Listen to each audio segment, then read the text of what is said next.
Think about it.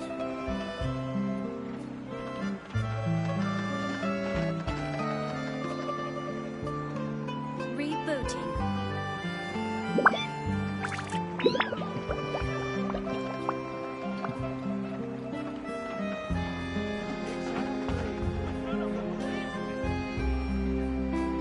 In my role as champion duelist, my opinions do not matter.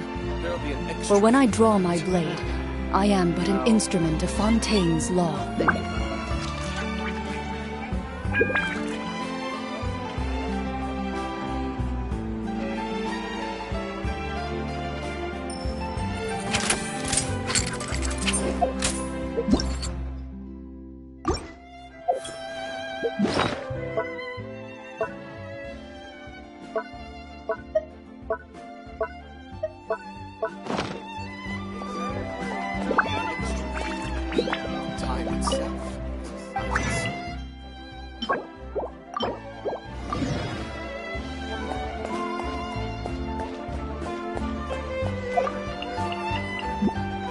Once, there was a glorious kingdom established among the heavens.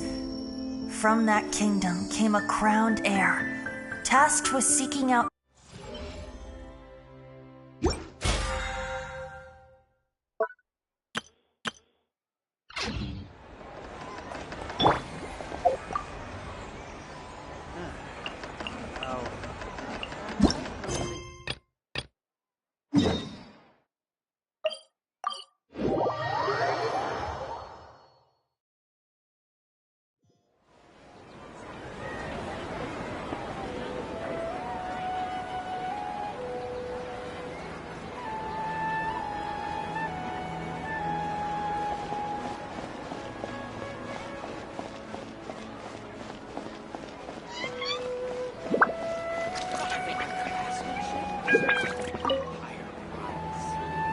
Perfect.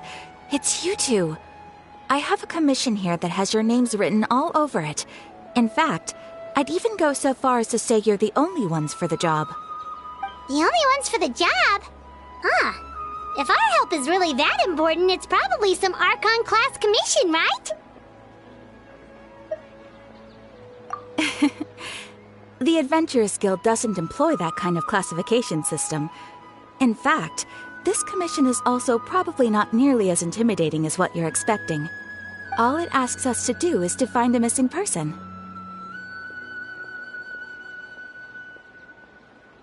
Huh? Then why did you say we were the only ones for the job? I came across this commission while reviewing our backlog not too long ago.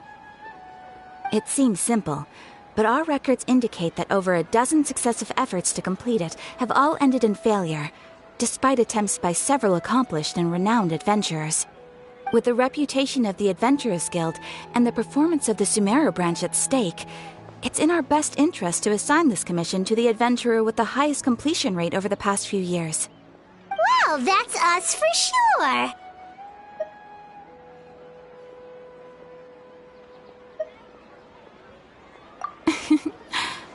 All I'm asking is for you to give it your best shot.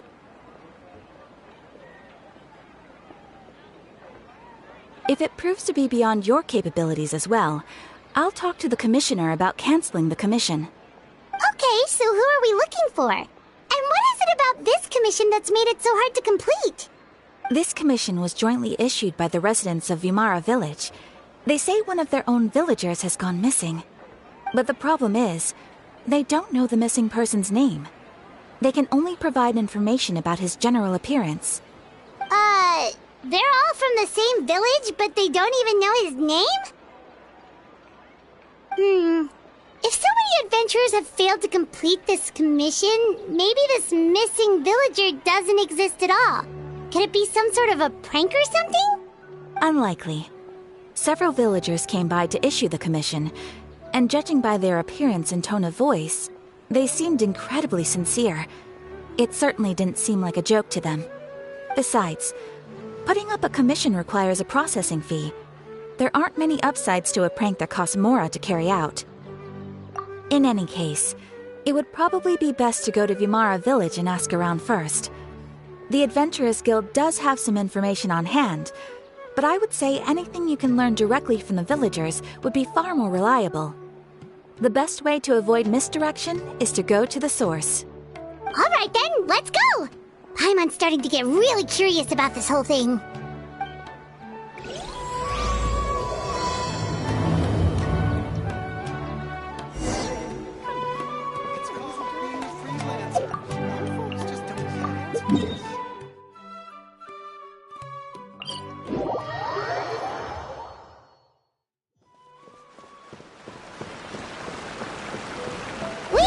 To Vamara Village! Why don't we talk to some of the villagers to learn a little bit more about the missing guy?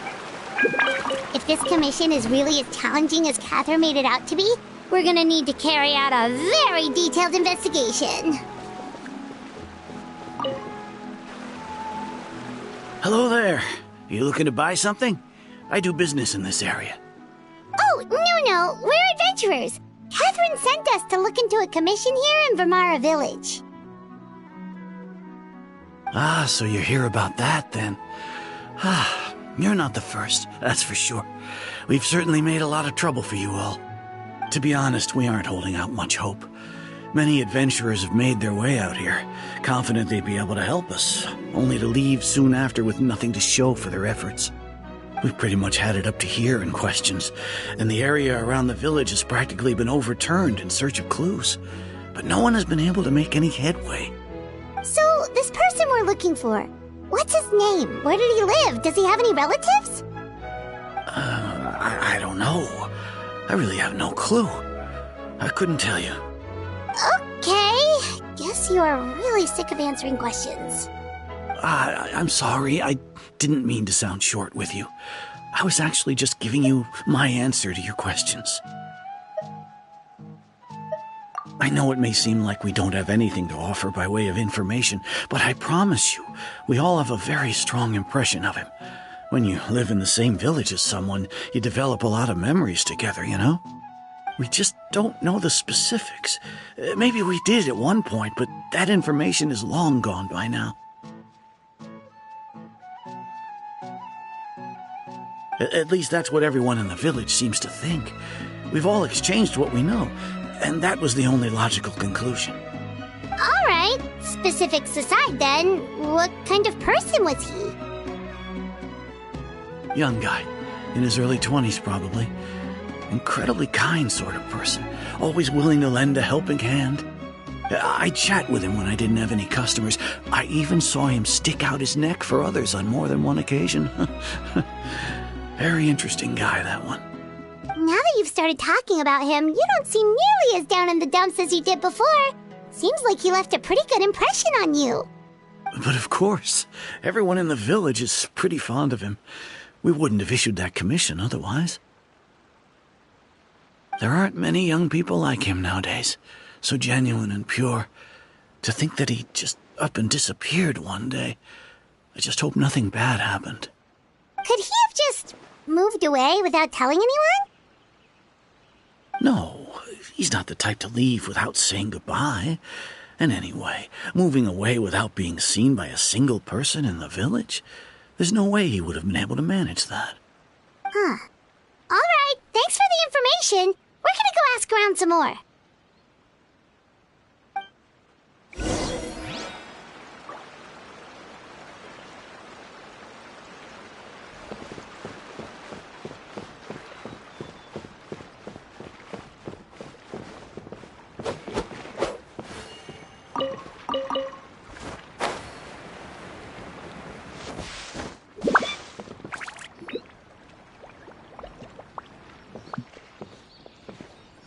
It's the guests I hear. Hi, Grandpa Amadea. We're here to help you look for the guy that's gone missing. Ah, so that's what brings you to these parts. Coming all this way for our sake. That's so very kind of you. With your help, I trust that young man's case is in good hands. Could you tell us a bit about him? Of course. I'm happy to help any way I can. With my failing eyesight, I'm afraid I can't offer much about his appearance. But I do remember hearing the sound of his voice. Not recently, of course. That loss has left me feeling quite empty. I don't think his parents are still living in the village, but somehow he never seemed lonely. In fact, he was usually the one offering companionship to others. He would often take time to visit the elderly or play with the orphans in the village. And whenever someone had something on their mind, he was there to listen with open ears. He always knew just what to say. As the village chief, I owe him many thanks. Helping villagers navigate difficult moments in their lives should have been one of my responsibilities, but he was often the one rising to the occasion. Wow. He seems like such a nice and gentle person. No wonder his disappearance affected you all so much. But, you wouldn't happen to know any details about his name, address, or family situation, right? I'm ashamed to admit it, but I just can't remember. No matter how you look at it, I should know those things. But for some reason, no matter how hard I try to remember, the information just doesn't come. Perhaps my age really has caught up with me this time. It's okay. There's no need to force yourself to try and remember. We'll figure something out.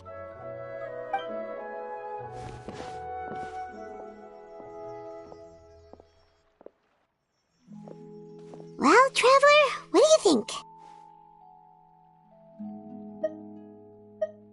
Paimon thinks so too. Like, the name thing. It's so weird that no one remembers his name. And nobody has been able to tell us anything about his family or where he lived. It's like this guy's been erased from reality or something.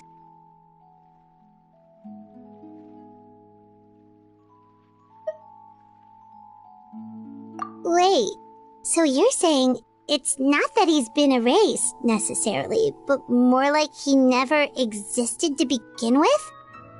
Okay, Paimon's gonna need some time to process that one. Someone who only exists in people's memories?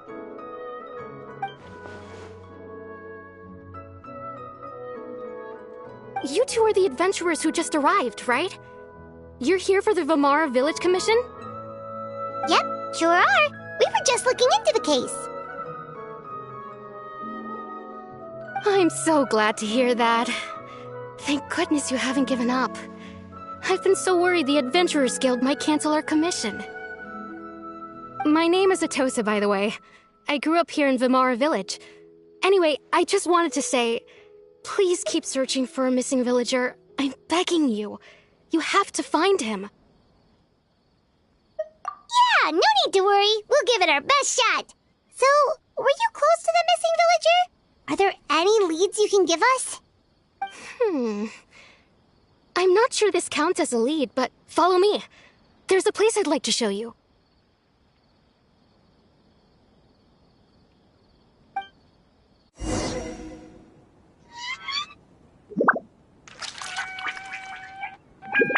This is such a great place for a vacation.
Is this the place?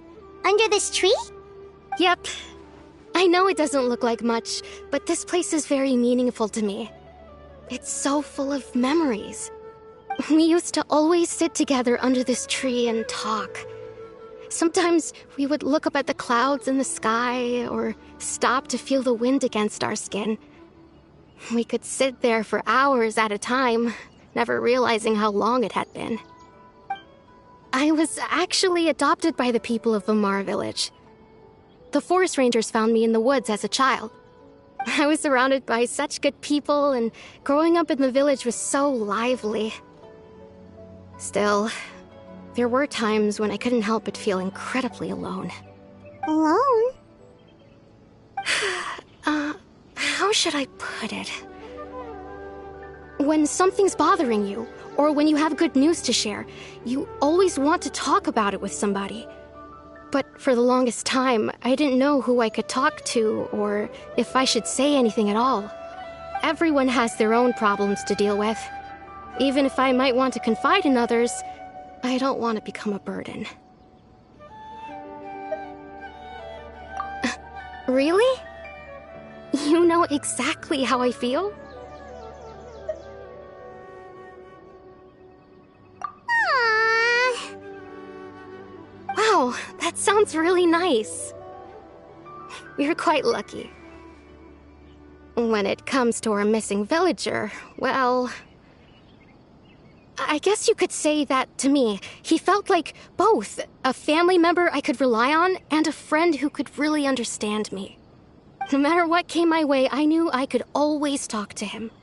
He was so thoughtful and pure, and patient, too. Whenever I talked to him, he would always seem so interested, as if the things I was describing were just as important to him as they were to me. Ever since he disappeared, there's been so much I wanted to tell him. No, none of those things matters now. I just really want to see him again. Wow. You two must have been really close. Did he ever tell you anything about himself? He mostly just talked about interesting things he saw around the village. He'd share a lot of his own wild ideas as well. Oh, right! I did ask him about his parents once. But all he said was, they're not here anymore. I didn't know whether that meant they had left the village or passed away, and I didn't want to pry. Still not much to go off of. Look at me. Talking your ear off and still nothing to show for it. I'm sorry I wasn't more help.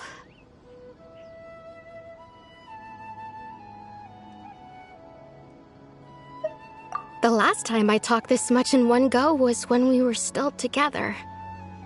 Come to think of it, every time we talked, it always seemed to be around dusk, just like right now. Time always passed by really slowly. Even when it felt like we'd been talking for hours, the sun would still be at the same position in the sky. Well, time always seems to pass slower when you're relaxed, right? What's wrong, Traveler?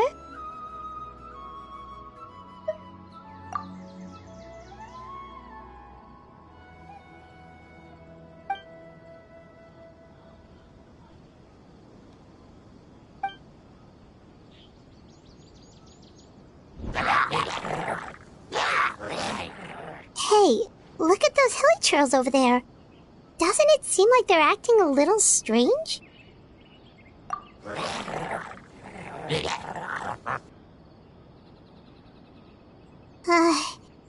The Abyss Order. Could they be the ones behind all of this?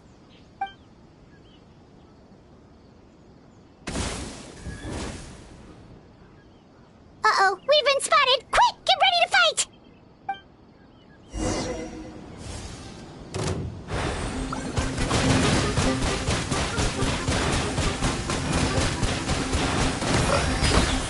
Bombs away! Wheel of Life. Where you heading? Loaded.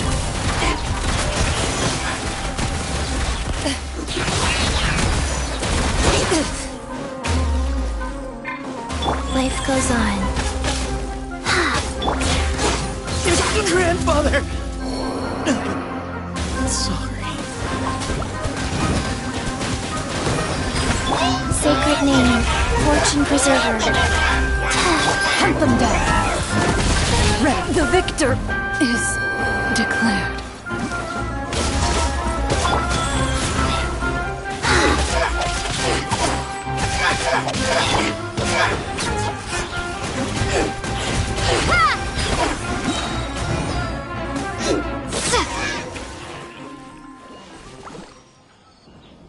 Thank you so much.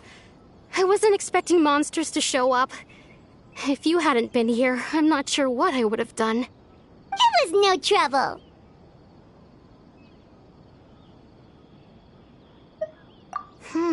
Now that I think about it, the hilly trolls around Vimara village have been a lot more active lately. They seem agitated and would often attack anything in sight. Chief Amadea doesn't allow the children to play in the area around the village anymore. Maybe the Abyss Order really is involved. Well, we should head back and check out the situation in Vimara village just in case. If the Abyss Order is plotting something, that could spell trouble for the villagers.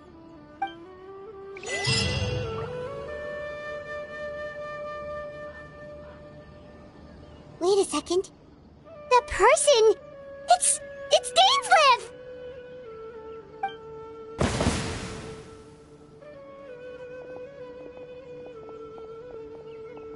Ah, it's you two. Oh, a friend of yours? Well, I'll leave you all to it then. I should head back to the village and check up on Chief Amadea and the others anyway. Well, see you later. Yep, see you later, Atosa!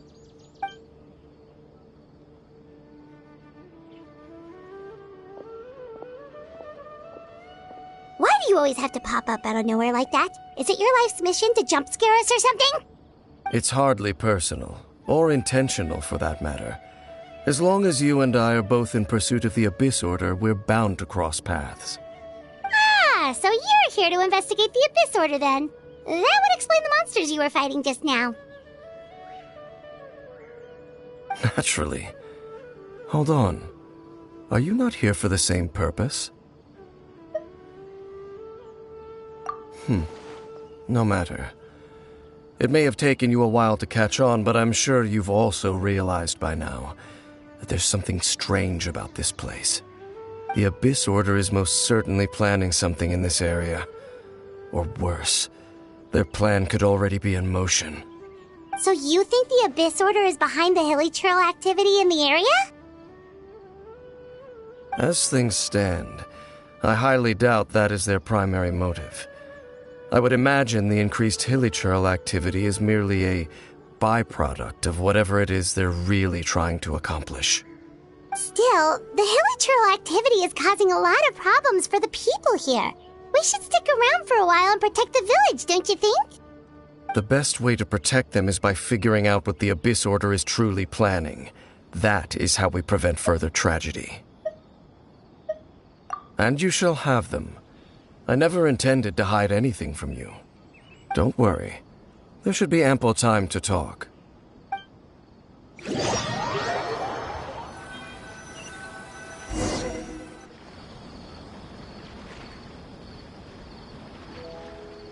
Ah, so that was the commission that brought you here to Vimara village. Someone who seems to only exist in people's memories.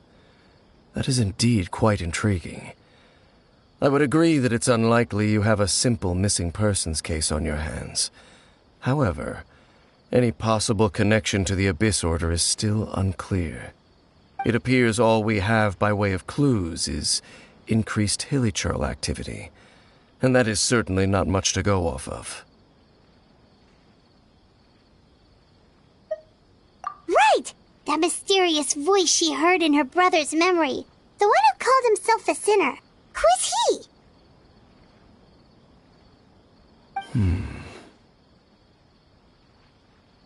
Traveler, let me ask you this. Do you believe your sibling to have betrayed you?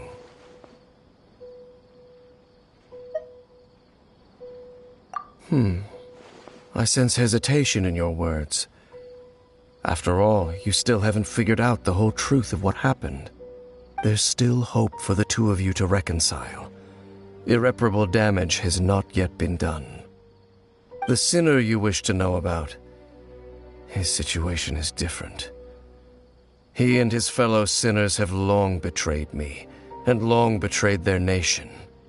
His name is Vedderfolnir, the Visionary. I'm loath to admit it, but he is also my kin, my older brother. Your brother?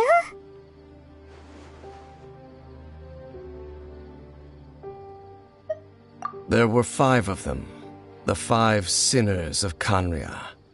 The wise Roptatyr, the visionary Vedderfolnir, Gold Rhindaughter, the foul Sertologi, and Rehir of Solnari, Rerir. No matter how eroded my memory may become, I will never forget their names. One day, I shall have my vengeance. Wait, some of those names sound really familiar. Rhindaughter is the one who created Albedo. Sertologi is Skirk's master. And the one we just learned about, Dane's brother, Vedderfolnir. If he was the voice of the sinner, then the one who inspired Clothar to create the Abyss Order was him.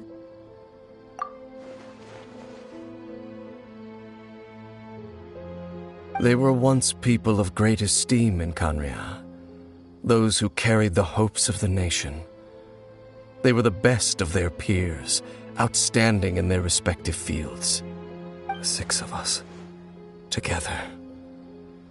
We should have been the ones to prevent the disaster, the ones to stop the Vinster King from continuing to rock the foundation of the world. Yet, deep within, the 5 of them craved something more. They could not resist the call of the Abyss, and divided among themselves a power that could destroy the world. So they became sinners, but also transcendent beings, each in possession of world-shattering power.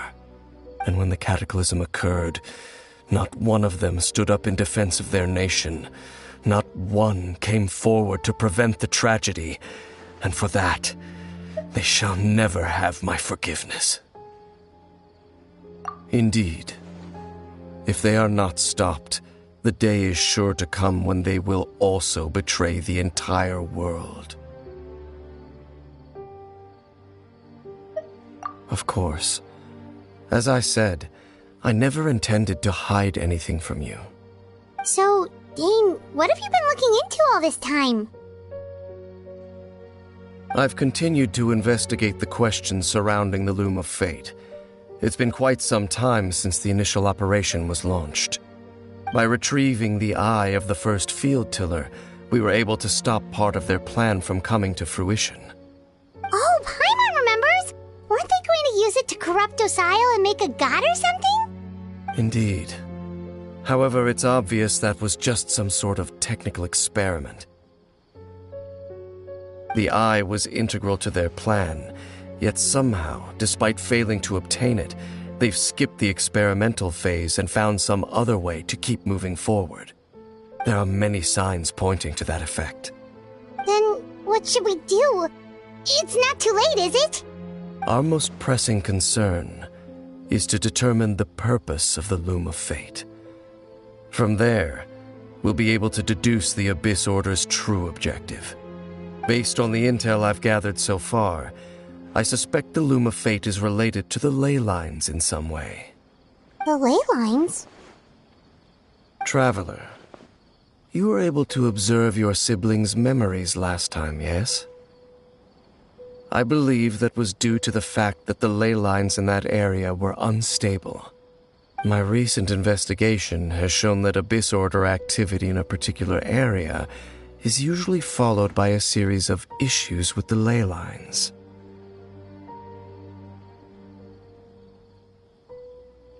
Wait, then our commission here in Vimara Village, The person who seems to exist only in people's memories.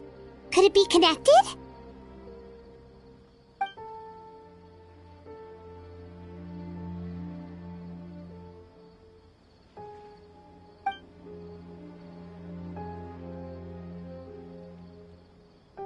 It's certainly possible. I'll join your investigation tomorrow. This missing persons case could very well turn out to be the key to unraveling these mysteries. Well, if we're teaming up with Dane again, we're gonna need all the energy we can get. Let's try investigating somewhere a little further away tomorrow.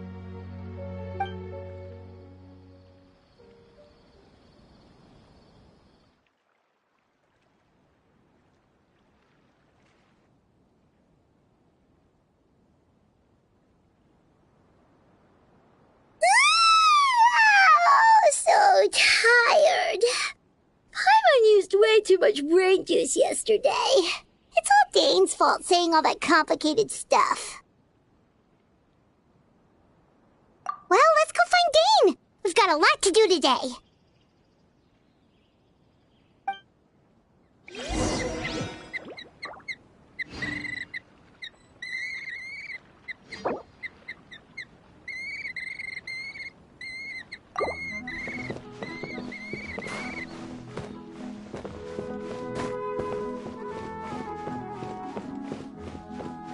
Wheel of Life. Dane? Hello, Dane? Why are you just zoning out over here?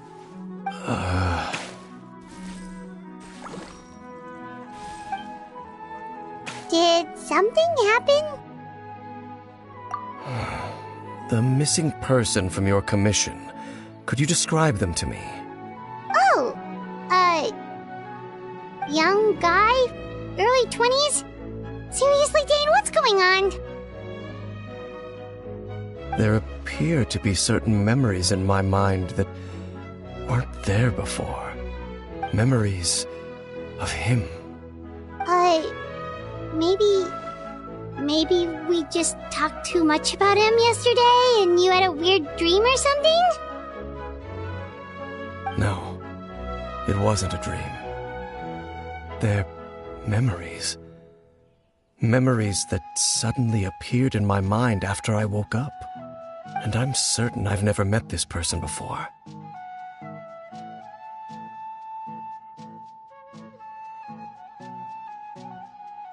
I remember handing him the eye of the first field tiller. What? Okay, so this missing person definitely has something to do with the Abyss Order then! Indeed. And it appears he possesses the ability to implant memories into the minds of others. Wait then. All the memories the villagers have of him, could they be fake too? Maybe they never knew him at all. But why would he do something like that? Whatever the Abyss Order is planning, an important truth has been revealed to us this morning. What sort of truth? That their goal is still to obtain the eye of the first field tiller. They haven't stopped searching for it. I am the only person who knows its location. Perhaps implanting that particular memory was an attempt to interfere with my mind in some way.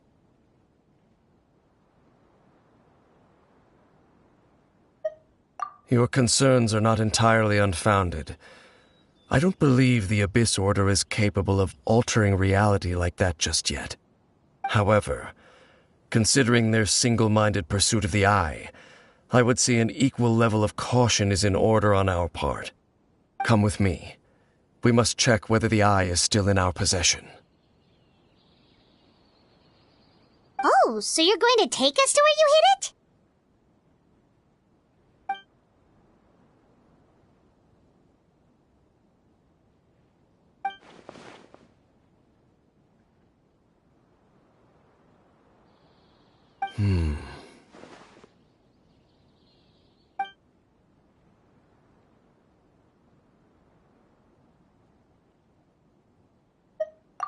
course. I want to go traveling too!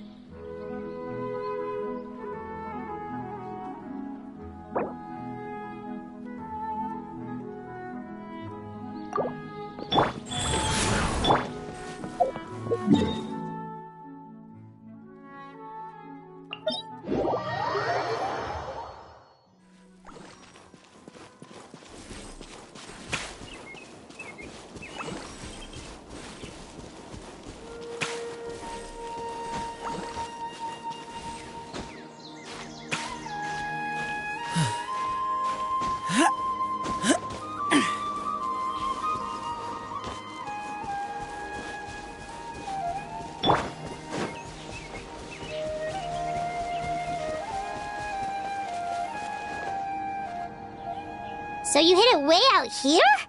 Not an easy place to discover, that's for sure. Well, let's go check to see if it's safe.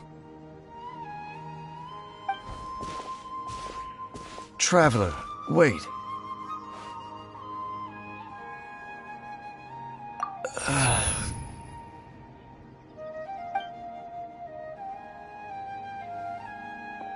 We've no time to lose.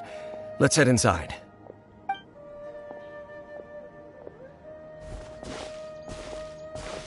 Hey, wait up!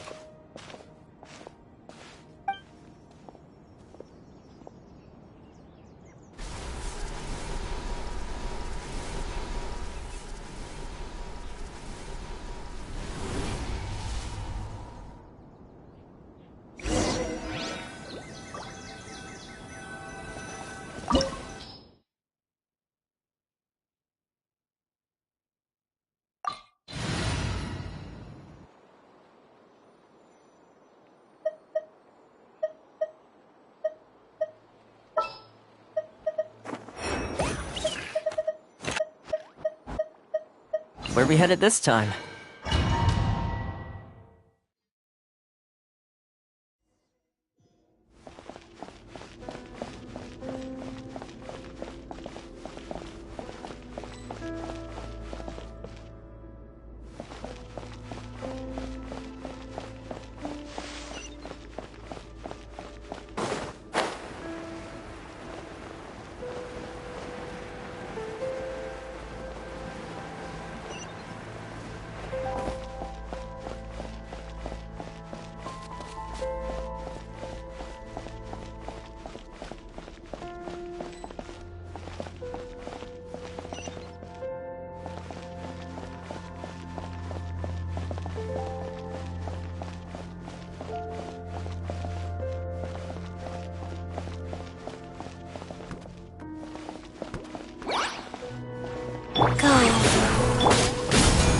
Into the shadows.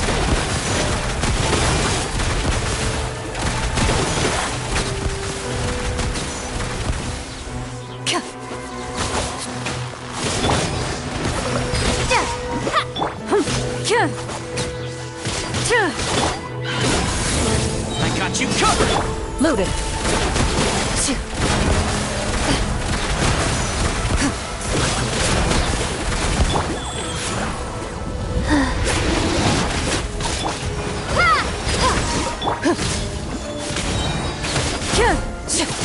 Into the shadows. It appears the mechanisms here have changed over time. You can access the upper floor through the side door. Perhaps you should try reactivating the mechanism over there.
Loaded.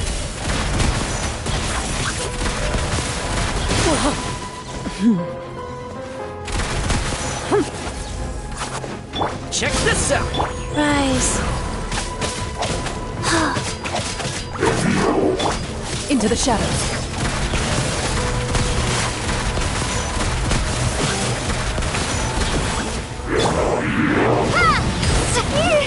Go.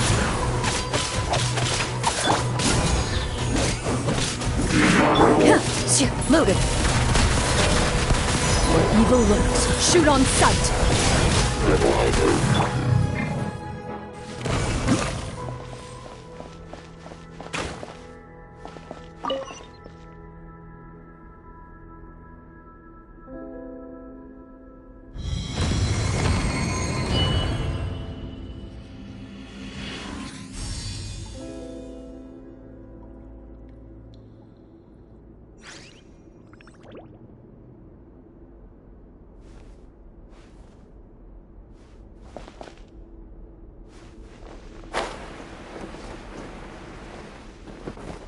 Make sure all the runes are pointing in the direction indicated by the light.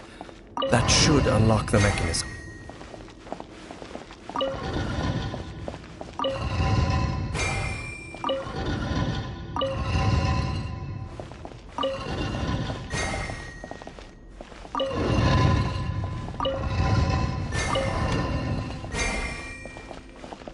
Ah, the door's open.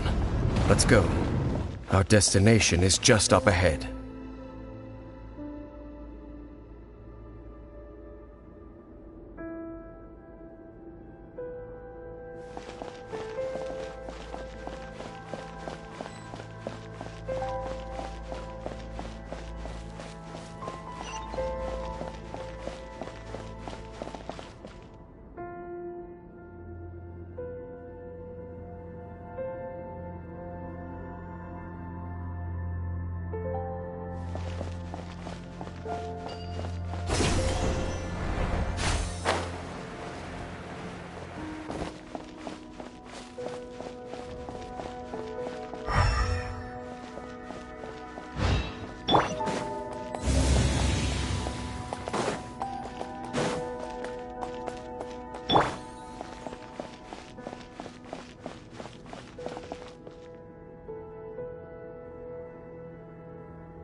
Looks like we can't go any further.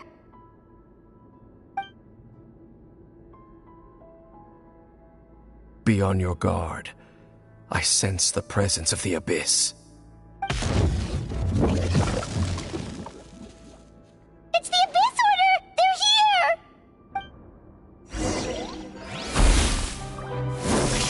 Go! Life goes on. Supporting fire! Ready.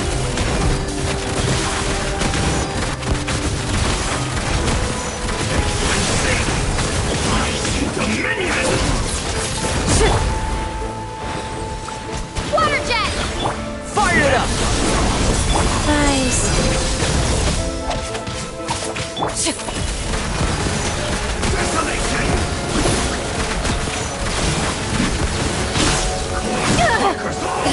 Here's backup! Fast. Time to testify. Loaded.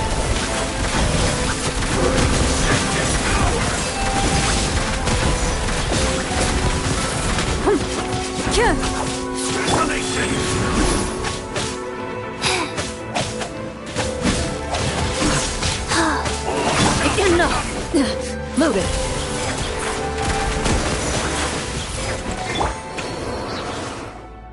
Just as I suspected. The false memories were a trap. The Abyss Order just wanted to follow us here. Now that they're in the vicinity, we should have a chance to see... Dane? What's wrong? Can you feel that? There's been a disturbance in the ley lines. It must be the work of the Abyss. Wow, you must be really sensitive to that sort of thing. Paimon doesn't feel it. You too. Do as I say. Use that mechanism over there and leave this place. The Abyss Order is putting something in motion. If you return to Vimara Village, I suspect you might finally have the opportunity to locate the missing villager. Just think of it as a way to divide and conquer.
I knew going along with your trap would be the only way to meet with you face to face.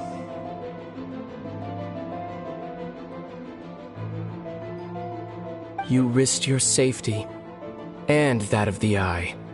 That's quite the gamble, Dainsleif. But I believe that I am the one walking into a trap laid by the Twilight Sword. So you came here all on your own?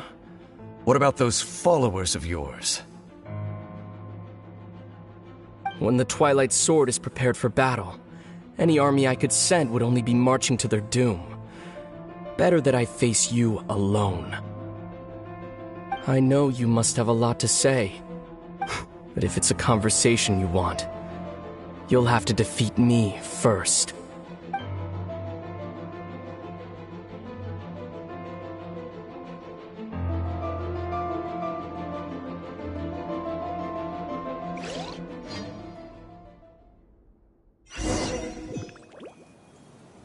The Abyss Order's on the move! The ley lines are all out of whack! We better hurry back to Vimara Village and see what's going on!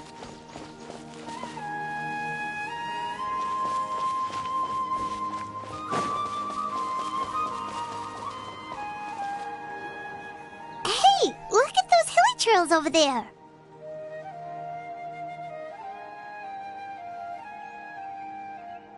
Weren't they acting super agitated just a little while ago? Why are they so calm all of a sudden?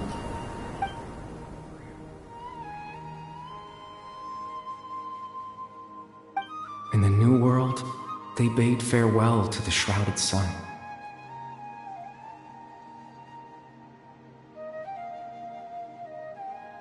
At last, they no longer needed to dwell on their suffering, or try to differentiate between various thoughts of blasphemy. Such was the price they paid, and thus their souls became cleansed and pure.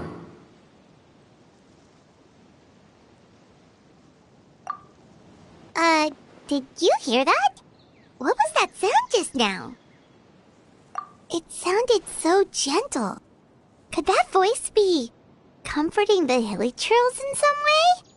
Oh, this is weird. Let's check if this is happening anywhere else.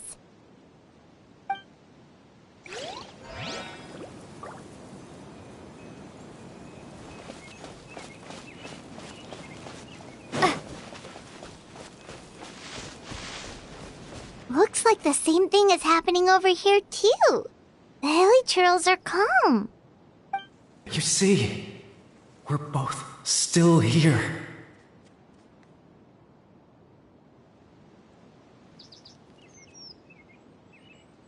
We've reclaimed an endless amount of time to love.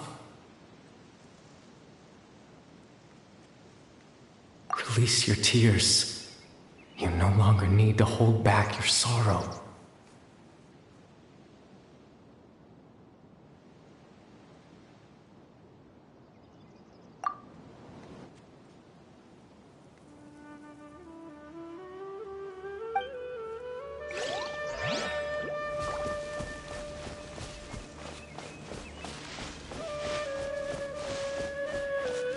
over there. It looks like they're sleeping. In the end, he whispered softly.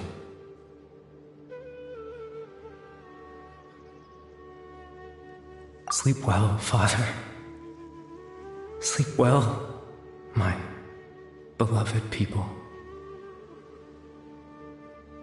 When you awake, that which differentiates us shall be no more.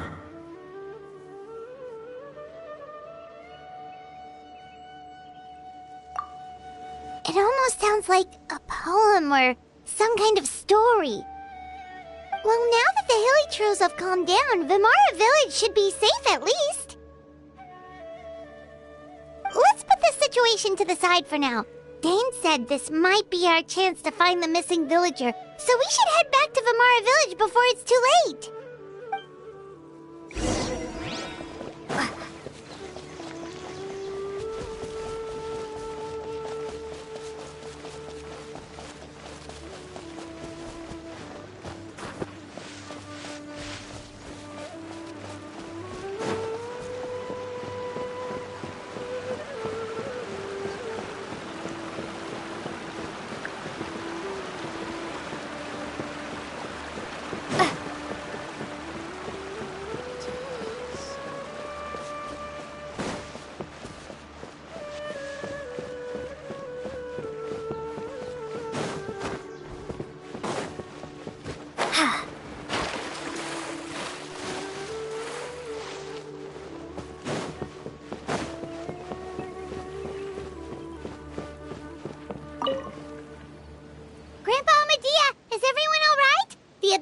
Seems to be up to something nearby. The Abyss Order? This is the first I'm hearing of it. Thank you for your concern, but as far as I'm aware, it's been business as usual here in the village. Well, that's good to hear. Oh, also, you didn't happen to come across any clues about the missing villager while we were gone, did you? Someone's gone missing, you say? Who would that be? Huh?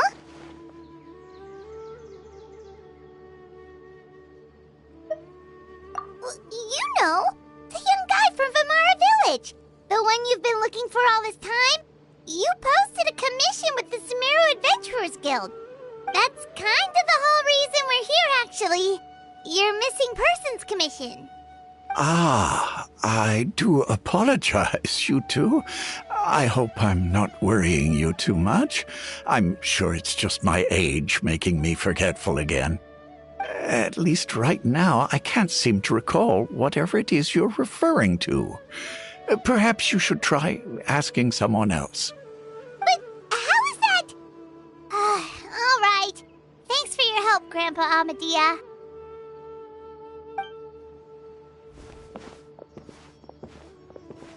Something's definitely not right. We just talked to Grandpa Amadia about the missing villager. There's no way he could have forgotten all about him just like that. What do you think, Traveler? Could everyone's memories of the missing villager have been erased again? You're right. We should narrow down the possibilities first. Let's go ask someone else then.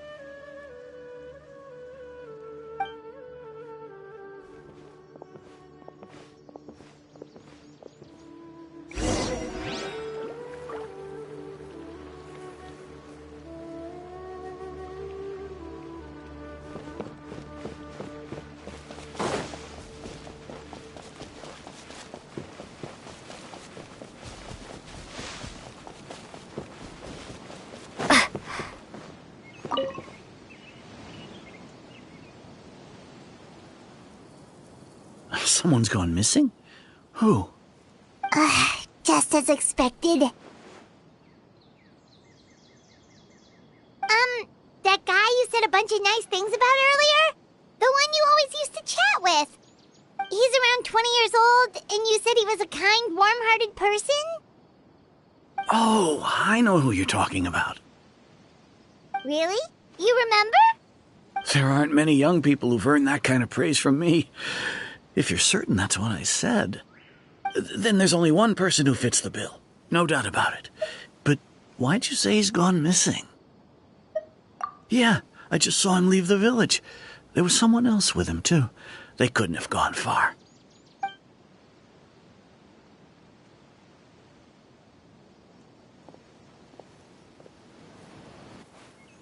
Strange.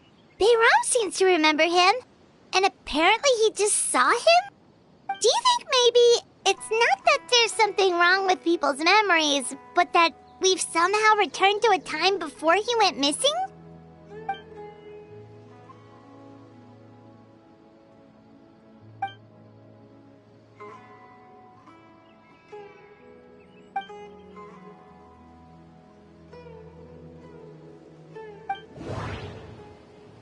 Just like what happened with Greater Lord Rukkhadevata, no one remembers him, because there's been a change in people's memories. If we really did travel back to a time before he disappeared, that could explain why the villagers said he hadn't gone missing. If this person only exists in people's memories, maybe we're in someone's memory right now.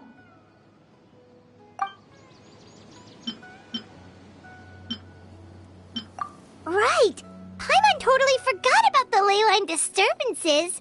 We're in someone else's memory. Just like how you entered your sibling's memory last time. That would also explain why we seem to be at a time before he went missing. It's a memory after all.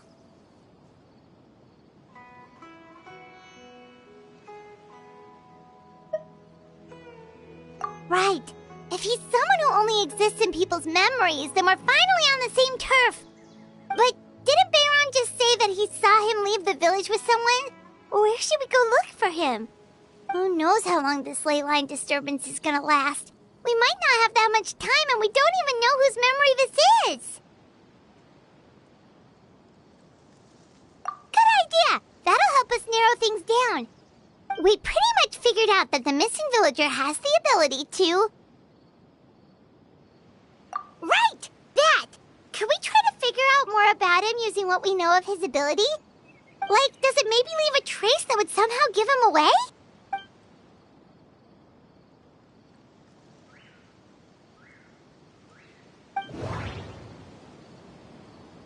All the memories seem to be set in or near Vimara village, but I'm still not sure if they're restricted to this location. If time is allowed to pass within the false memories, there's a higher chance they might conflict with someone's original recollection. That would make it much harder to avoid suspicion.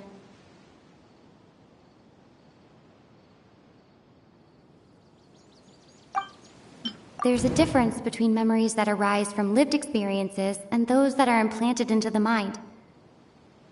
Perhaps it has something to do with time.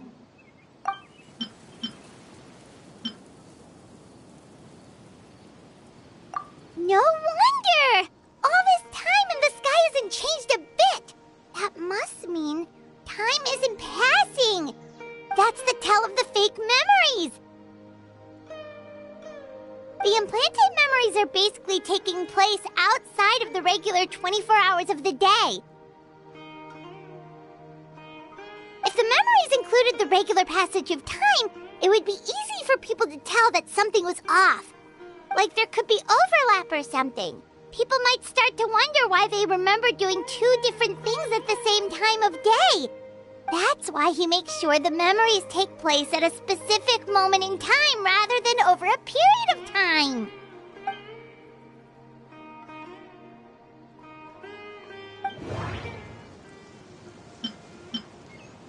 We thought Chief Amadea forgot about the missing villager, but it turns out we're at a moment in time before the village issued the commission.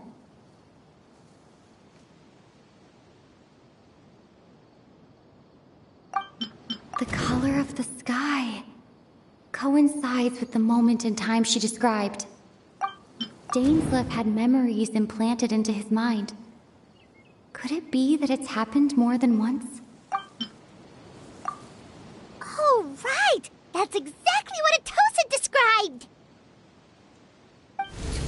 Come to think of it, Every time we talked, it always seemed to be around dusk, just like right now. Time always passed by really slowly. Even when it felt like we'd been talking for hours, the sun would still be at the same position in the sky. Yep, that has to be it! This is definitely Atosa's memory.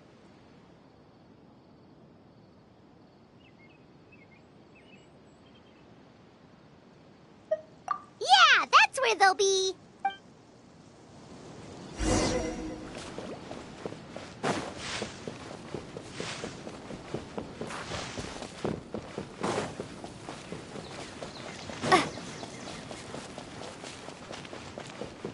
There's no rush. Ready.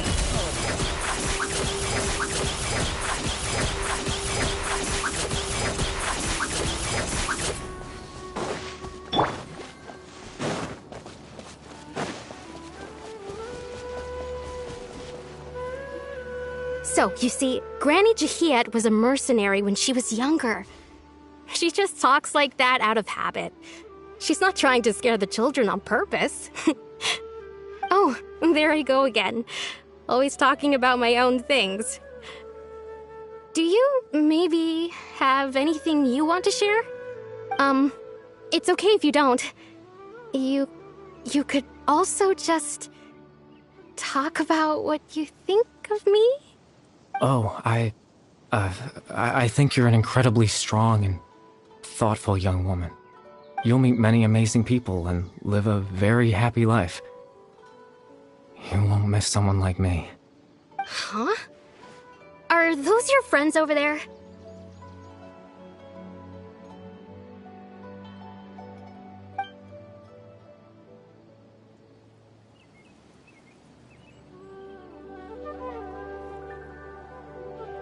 Oh, right! This version of Atosa hasn't met us yet! Friends? I guess you could say that. It must have taken them a lot of effort to find me. So, I should see what they need. I'm sorry, Atosa. We'll have to continue this conversation another time. Another time, huh? Yeah, okay. I'll head back to the village then. Talk to you some other time.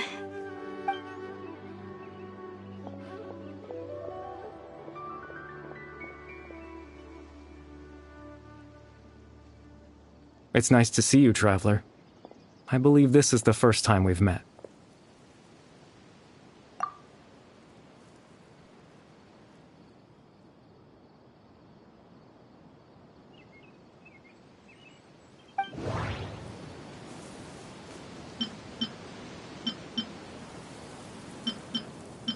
The founder of the Abyss Order.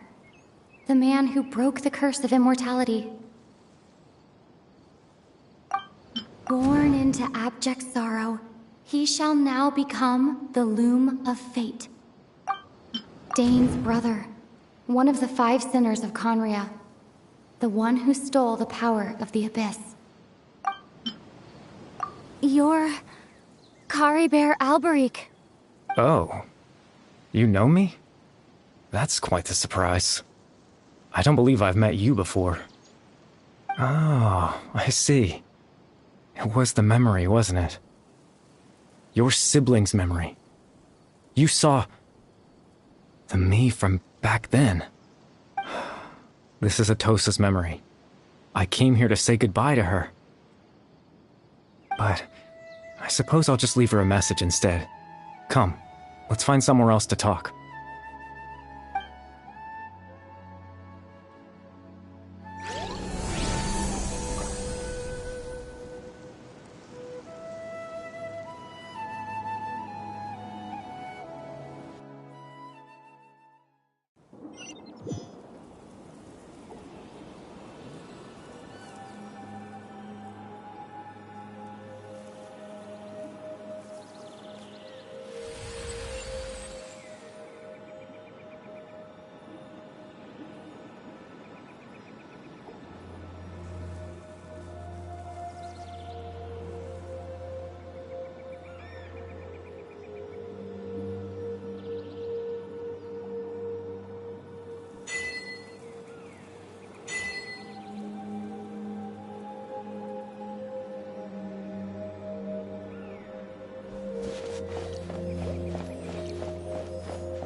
suppose you could call it the realm of my consciousness.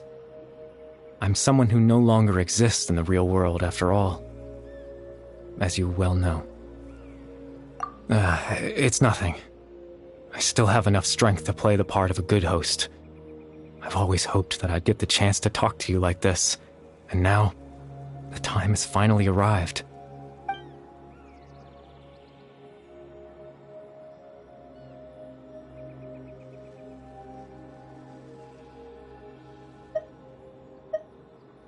Extreme sorrow and pain, hope and regret coursing through your veins, and a degree of abyssal power that defies comprehension. Father told me that once I possessed all those elements, I would become the loom of fate, but despite his intentions for me, I never truly became the loom of fate. I was merely used as a means for its construction. In truth, I died the moment I set everything in motion. The person you see before you now is nothing but a remnant of consciousness left over within the loom of fate.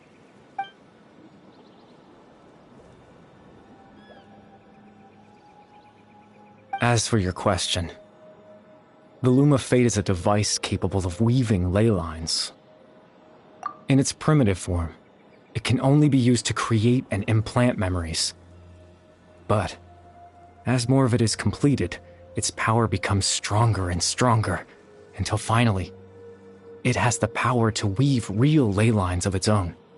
Once fully completed, the moment it gains the power to weave ley lines, it loses the lower level ability to influence memories. But it also becomes a tool that can change the entire world. Yes, I have the ability to control the loom in its semi-completed form. I suppose you can think of it as a form of compensation. After all, its existence cost me my life.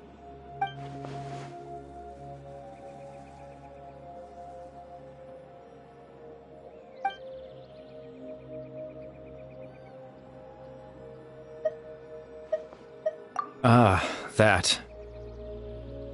I was wrong to implant those memories. I'm sorry I caused so much trouble. Not only for everyone in the village, but for you as well.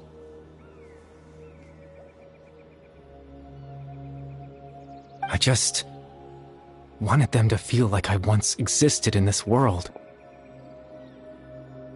As if I had a chance at life.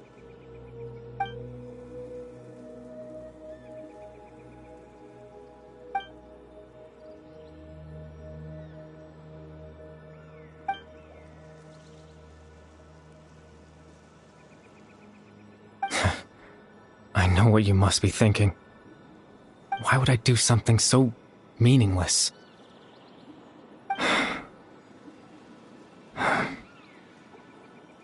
But I just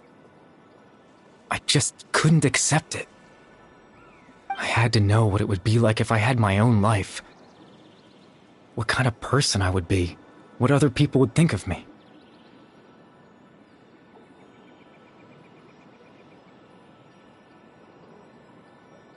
Chief Ahmadiyya, Baram, Granny Jahiyat, Atosa.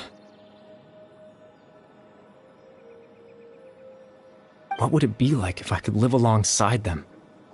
No cataclysm, no curse. Just a quiet life in a peaceful village. I was curious, so I selfishly tried to have my own life. Even if that meant piecing together the version of myself that could have been. One memory at a time. I know it sounds stupid. After all, my life ended a long time ago. Any chance at living was stripped away from me when I was 8 years old. My consciousness left to mature in an illusory world of nothingness. Even the form you see before you was nothing but an invention based on my father's appearance. An imagined version of what I would look like if I had the chance to grow up.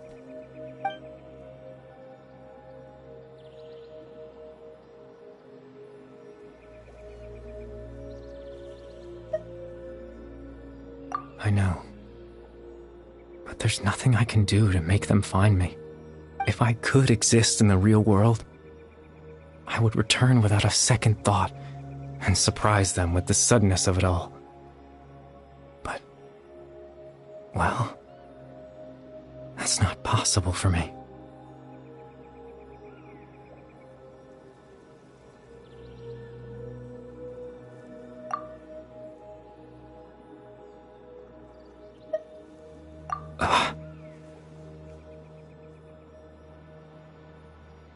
I know.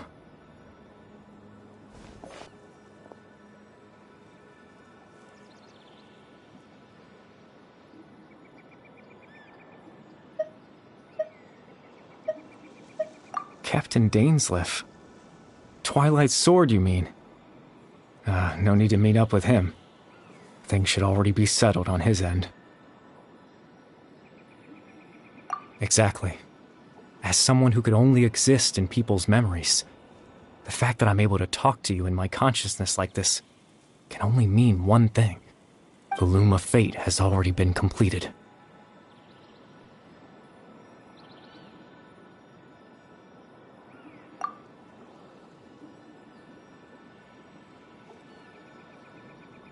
No need to worry about Captain Dainsleif. He's absolutely fine.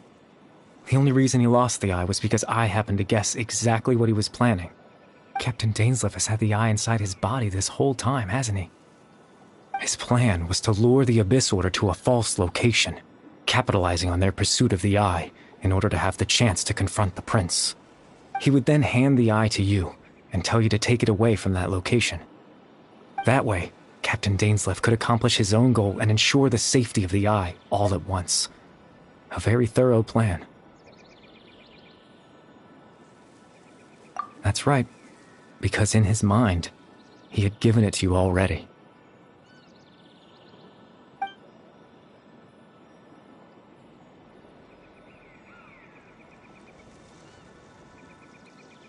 Before you two entered that false location. Traveler, wait. Hmm?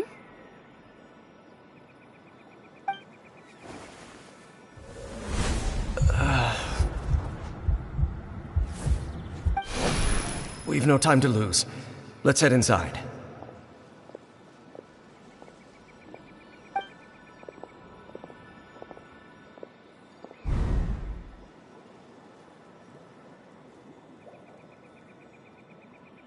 That was when I implanted the memory of him handing you the eye.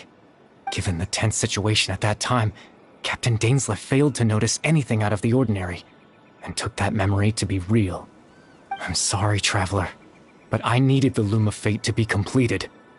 And to do that, we had to retrieve the eye.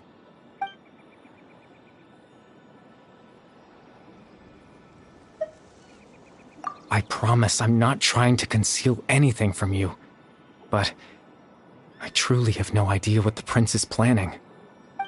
Tevat's ley line system is deeply entrenched in the planet. Creating new ley lines can neither replace nor extend the ones that already exist. In the face of everything they could be planning, I fear I'm too insignificant to even get a glimpse of the bigger picture. In any case, I had my own use for the Loom of Fate, and my goal, at least, has been achieved. You remember my father, don't you? Clotar Alberic. I believe you saw him in your sibling's memory. After he used the power of the Abyss to restore consciousness to my hilichurl form, I suffered from an indescribable level of mental anguish. To comfort me, my father told me a story, that this was a fairy tale world where I had to take on the form of a little monster. That story managed to dispel my fears, even if just for a moment. My goal was simple: to use the Loom of Fate in its near-completed form, when its ability to create memories was at its strongest, to implant a specific memory into the minds of the Hillagirls. In that memory, I would tell them a story, just like my father did for me. It was a story of fairy tales and love. But more than anything, it was the story of us.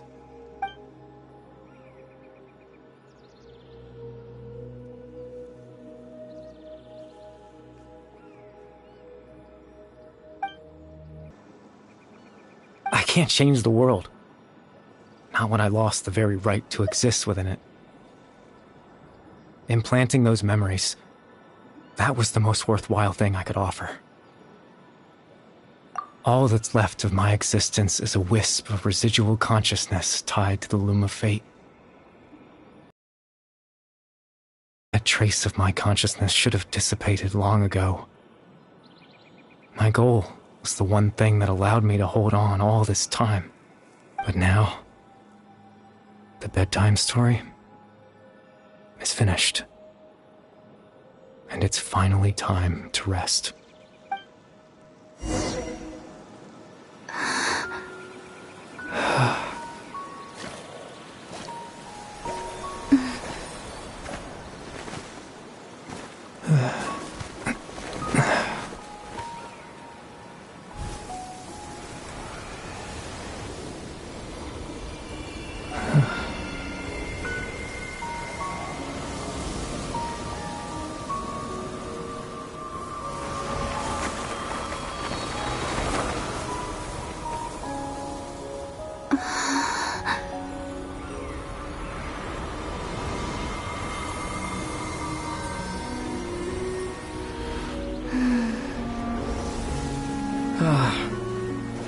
Looks like I was too late to see Clorinde one last time.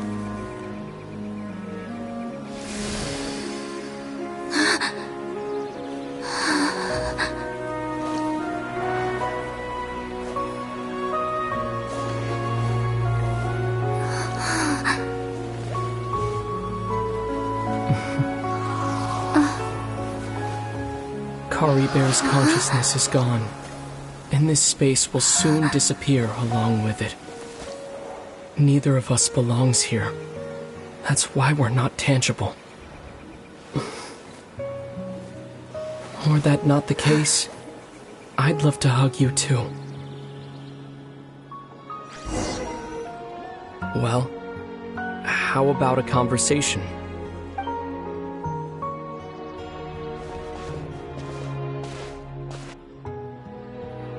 The chance to just stop and talk like this is certainly not easy to come by.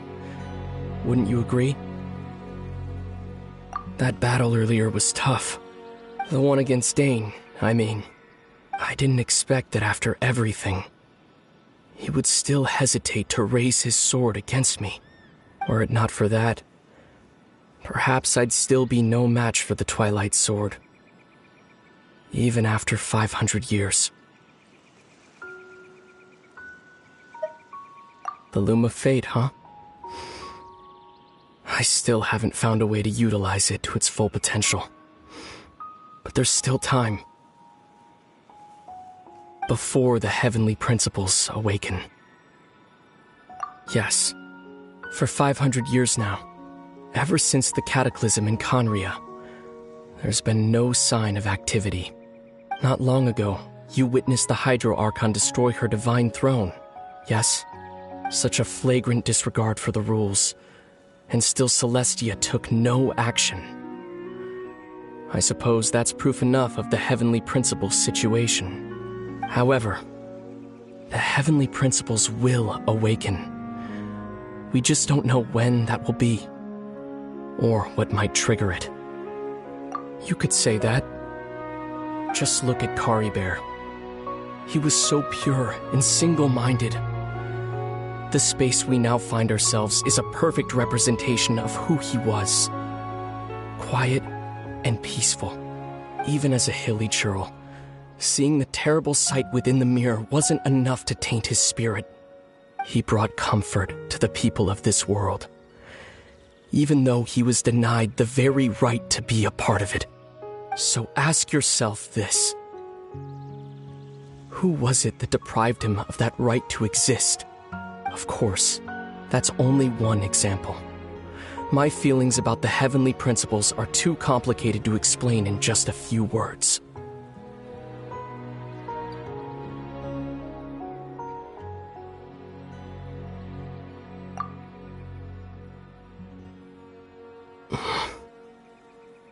Lumine?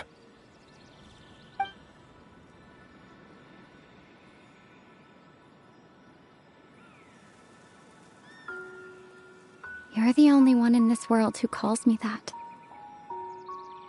There's so much I wanted to ask you. But for some reason, I'm not interested in asking those questions right now. There's just one thing I have to ask. One thing I could never understand. Why? Why can't we continue our journey together?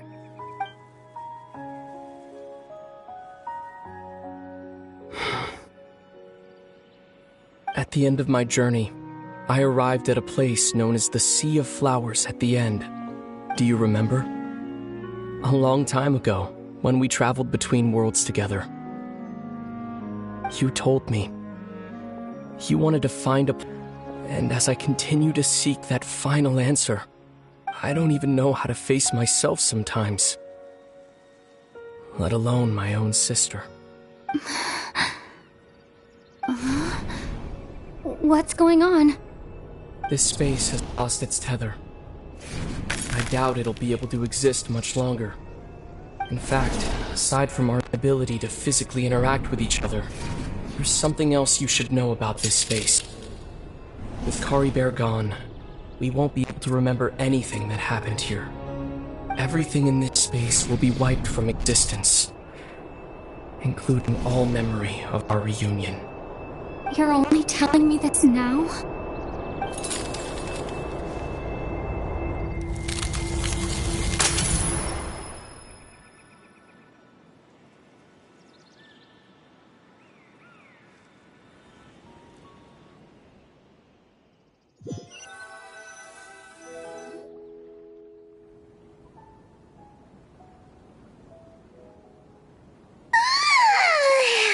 Still so sleepy. Paimon's head feels all fuzzy. Oh, Paimon woke up a little earlier than you, so Paimon will fill you in. The villagers said that they saw us sleeping near the village yesterday. They couldn't wake us up no matter how hard they tried, so they decided to just bring us back here. Oh, and Dane came by just now. It looked like he was injured. He didn't say anything, though. Just made sure that you were all right and left. Kinda seemed like he had a lot on his mind, but that's Dane for ya.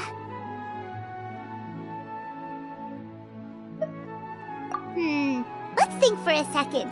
We were in that memory, and we saw that guy you called Kari Bear.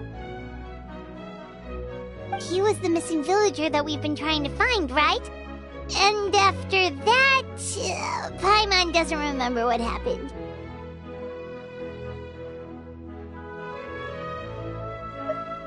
Wait, really?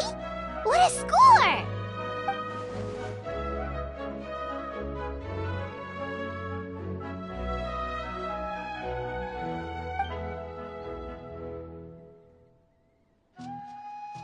Well, what happened after that?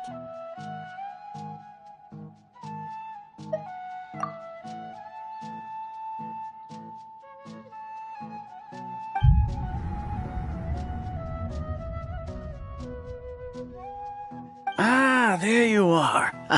Sleep well? Bayram, you sure seem happy. Did something good happen? Something good? Huh. Wasn't anything good or bad, I'd say. It's just that, well, the village organized another search party yesterday. It didn't feel right to leave all the searching to the adventurers. So there we were, searching away, when suddenly this one guy said it all came back to him. According to him, one day around dusk he was passing by this one tree outside the village, and he saw our missing villager. There he was, sleeping under that tree all by himself. His parents came a little later to wake him up, and they all left together. It looked like quite a happy family, apparently. And after that, well, we all started to feel like that really is what happened. Kind of strange that we forgot all about it for so long.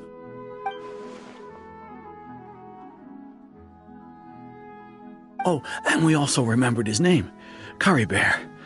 Now, that's not a name you hear every day. Would have been helpful if we remembered it sooner.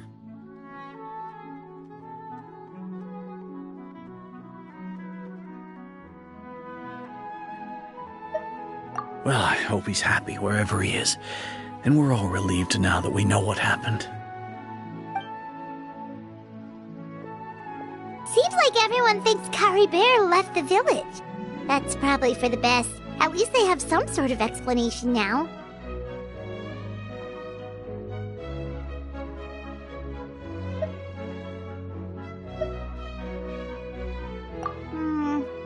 Paimon wonders how Atosa's doing. Maybe we should go check on her. If she hasn't remembered like everyone else, we can tell her what happened. Paimon didn't see her in the village just now, so she's probably at the tree. Come on, let's go talk to her.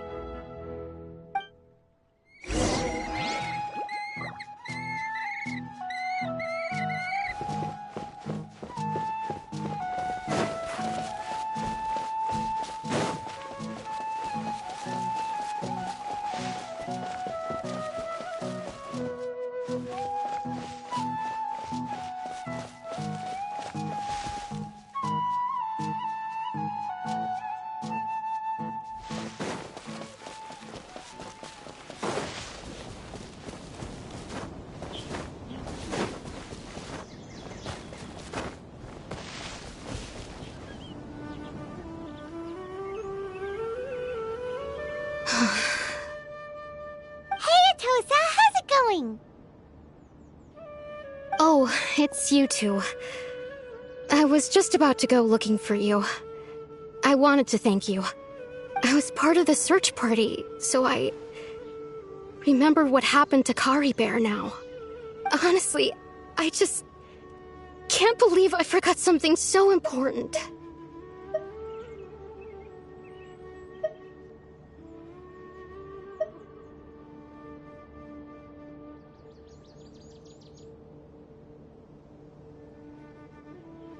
It's funny, but I have this feeling he told me the same thing. I just can't seem to remember when.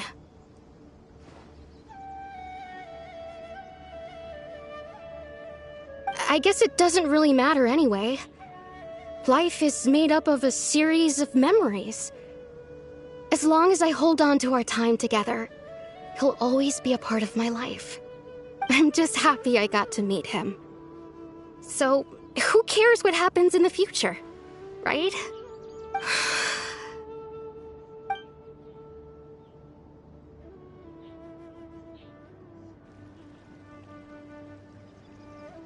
Okay, I'll admit, I'm just putting on a brave face.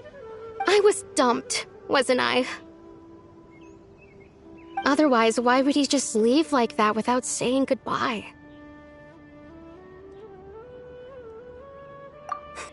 You don't need to comfort me.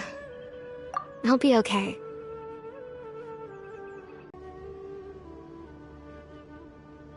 It's just like Curry Bear said. It's the things we overcome that make life more precious.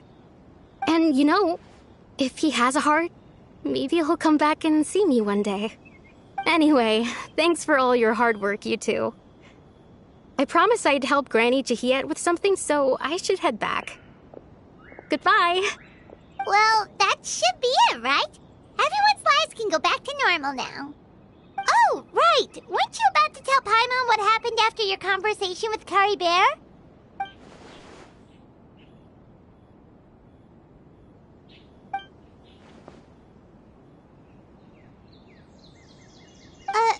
A picture? Where'd that come from? Let Paimon see.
It'd be right there.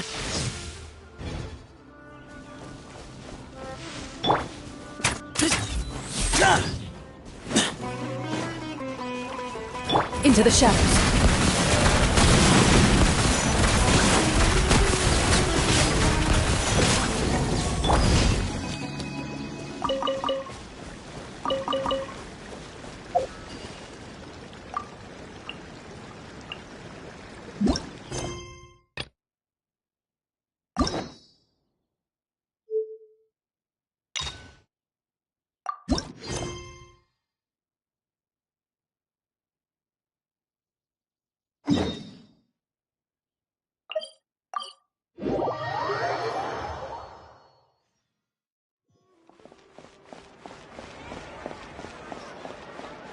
Huh?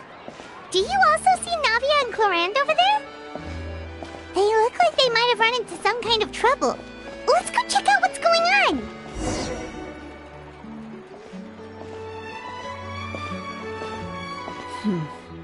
Still no dice? Not at all. And I've asked pretty much everyone in the court of Fontaine already. Lynette's ears drooped as soon as she heard that we'd have to be out and about for days on end. And Fremine, he hid himself under his helmet as soon as he realized there'd be people around that he didn't know. What about Chiori and Charlotte? I feel like both of them would be more than up to it. I've asked them already, but they're both pretty busy right now. I just gave the members of the Spina a few days off, too, so I don't want to bother them either. This is getting pretty difficult. Navia, Clorinde, what's up? Oh my. Well, if it isn't my dear partners. How are you all doing?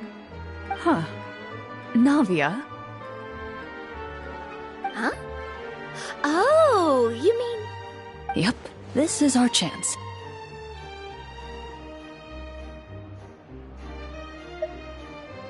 Do you need our help with something? Oh, precisely. My dear partners, we've got a huge problem right now that only you can solve. Whoa, for real? Absolutely. We've already exhausted all our other options. Traveler, Paimon, would you join us and play Marechaussee Hunter Judgment Day? Marechaussee what now? It's a new game script by the Tabletop Troupe, a local roleplay adventure club. Ever heard of the Tabletop Troupe? They put out games that allow you to participate in a story and roleplay characters with your friends. Oh, I've loved their stuff ever since I was a kid. That sounds super interesting. Clorinde and I are both veteran members of the club. Recently, someone came up with a new script and was looking for people to help playtest it for them. And when they asked, of course I couldn't refuse. I mean, come on, a brand new script? Nobody has ever played it before. Generally speaking, scripts at that level of development have a lot of issues, but I think this one is pretty solid. The author obviously put a lot of work into the story, and the world building is also quite credible. Whoa. I know I was the one that handed you the script, but some of us haven't read it yet. No spoilers, please. Anyway, the script calls for a team of 4. Ah, yes. We're missing one final player right now. So, you're saying you'll help us out? I knew I could count on you, partner. Paimon and the Traveler are kind of a package deal. Is that okay? That's not a problem. I'll adjust the pace based on the actual number of players, and ensure that everyone has a good time. Well, Traveler, what do you think? Wanna play? Paimon will follow your lead.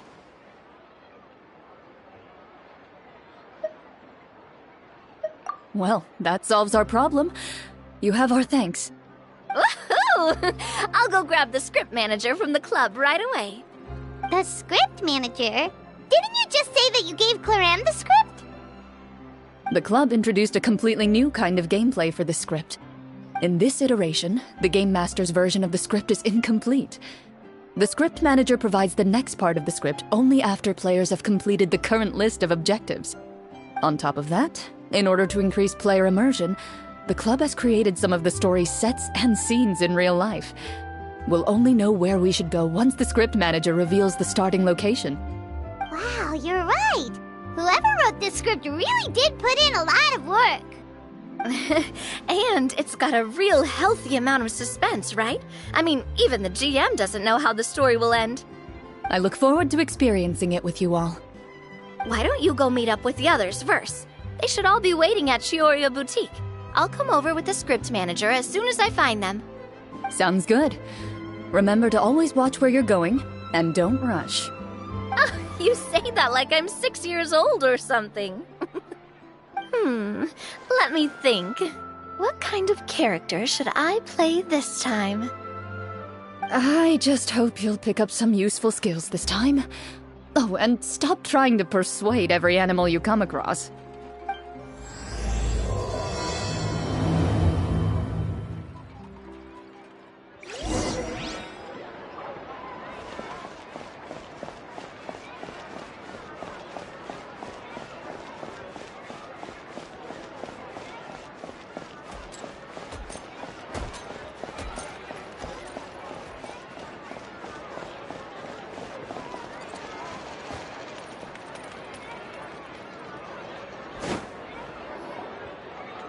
Oh, sorry to keep you waiting. Ah, you're back! Huh? And you've got the Traveler and Paimon with you, too! What a pleasant surprise. I assume you'll be joining us for the game, then? Linny, Farina! Paimon didn't know you were playing, too! Are you also members of the tabletop troupe? I'm more of a casual member, if anything. I haven't taken part in many formal club activities. Lynette Fremine and I play something similar at the Hotel Bouffe Tété sometimes, but I'm usually the GM. Still, I'm sure it'll be fun being a player for the first time. I'm looking forward to it. Well, I'm not a member of the club at all. Clorinde simply woke me up first thing this morning, said there was a good script worth experiencing, and asked if I wanted in. If you're interested, I can give you a referral. That should give you a 40% discount on membership fees. I think I'll wait to see how this experience plays out first, especially when it comes to the quality of the script. If it's sufficiently fun, then I'll join. Do you participate in a lot of tabletop troupe activities, Clorinde? You could say that. She's actually one of the few senior game masters of the troupe. Ah, right. I knew about that even when she was still my subordinate. It's nothing. Really, just a small hobby of mine. Wow. Paimon's so used to seeing you be all upstanding and intimidating as the champion duelist.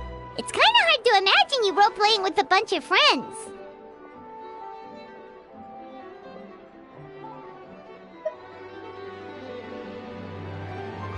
Surely you jest. I would never intentionally make things difficult for my players. I maintain a clear boundary between my professional and personal lives. The me you see at court represents the law and order of Fontaine. I put all personal feelings to the side and grant a fair duel to all who seek to defend their honor. But in my personal life, I'm just an ordinary person. Someone who feels anger and sadness, just like everyone else. Well, you say that, but for all the time I've known you, I don't think I've ever seen you cry. I've seen you get angry, sure, but now I'm wondering whether you were actually mad or if it just looked that way from the outside. I was probably in work mode during those times. Is that so? Well, in any case, I just feel like even in your personal life, you don't get emotional very often. So you want to see me cry? That might be a little difficult.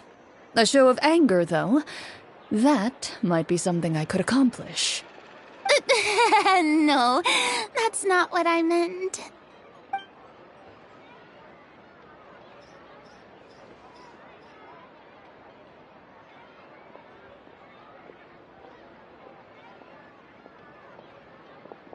Ah, I'm back! Here, allow me to introduce you to the script manager, Mr. Florian. Pleasure to meet you all. Hello. Wait, are you a champion duelist too, Mr. Florian? Oh, no. This is just the costume provided by the club. I occasionally play a few of the roles in my scripts. That sounds like a lot of work. It's nothing. It's the least we can do to give the players a more immersive experience. Anyway, allow me to give you a brief introduction of the script. This script was adapted from the real history of the Marashose hunters. You all will play the role of hunters from a bygone era and resolve a series of events unfolding in the capital. Paimon's not super familiar with the history of the Marashose hunters. Is that a problem? Oh, no problem at all. I can give you a brief rundown. So, basically, Marashose hunters were people who dedicated themselves to hunting monsters and protecting the city by using a special swordsmanship technique passed down over generations. Their story can be traced back to the ancient Remurian dynasty, as well as the first hunter, Cassiodor. But I'll leave the finer details for you to seek out and discover later. And I'll provide additional commentary as the story progresses. In that case, brave hunters, are you ready to set out on an unknown adventure?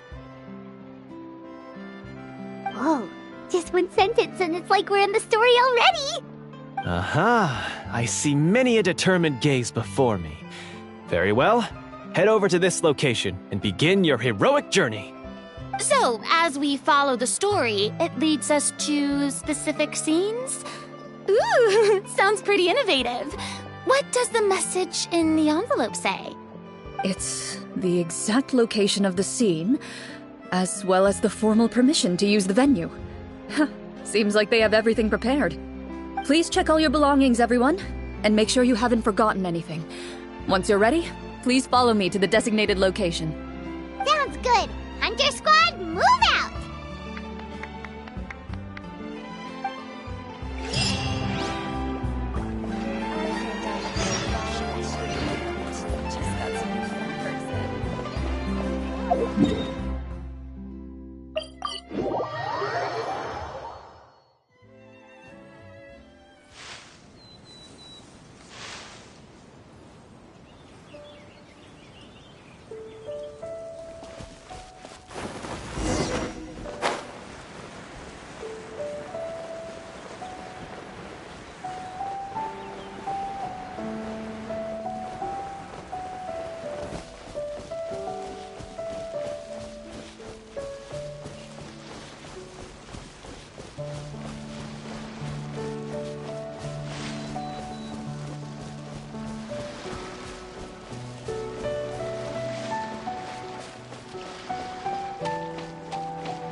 They really have thought of everything.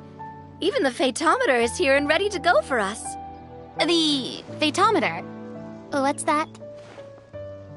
It's a card that's used to determine action success or failure. We'll need to use it when we try to use certain skills. And what about all the dessert and tea? Is that for us as well? That's what the message said. Oh, really? That's so nice. It feels just like a tea party with friends. Those snacks have Paimon's name written all over them. I think you might be more of a snack hunter than a Marashose hunter, Paimon. Snack hunter Paimon reported for duty. If there are delicious snacks to be found, Paimon will track down every last one. The desserts are great, but I'm still looking forward to the story more than anything. Very fair. Then, let us begin. First, please pick up the blank character cards in front of you, and write down your name and profession. You can find an abbreviated version of the rules printed on the back of your character card. If you have any questions, feel free to ask me. In this story, everyone is a Marashose hunter. To reflect this, the club has prepared a small badge for everyone.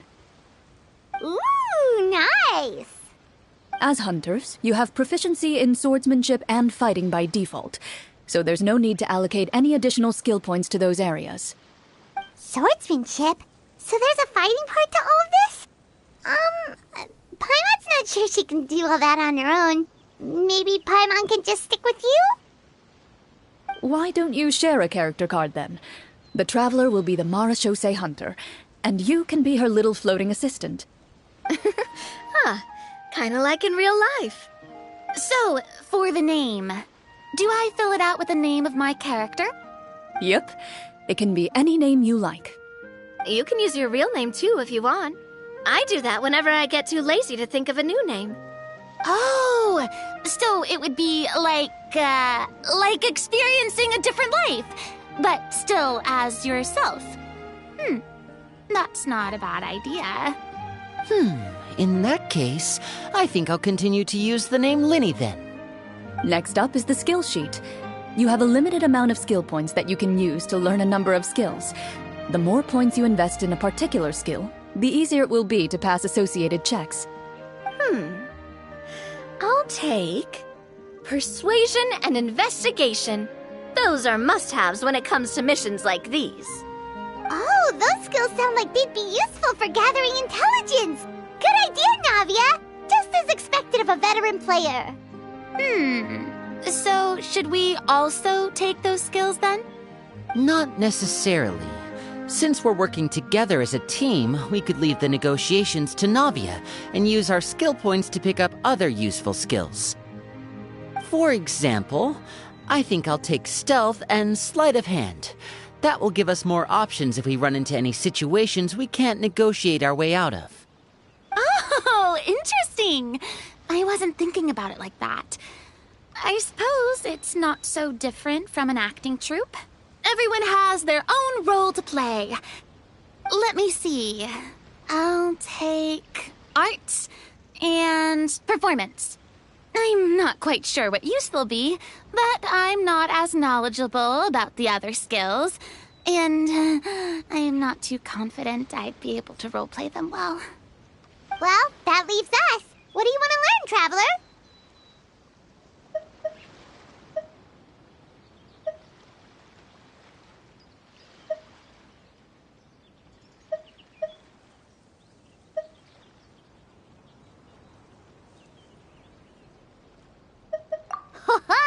Gotta say, this suits you really well. Nothing boosts morale like good food. Ooh, so you want to help people when they're injured. That's nice of you. So what do you think? Are you sure you want to learn these 2 skills?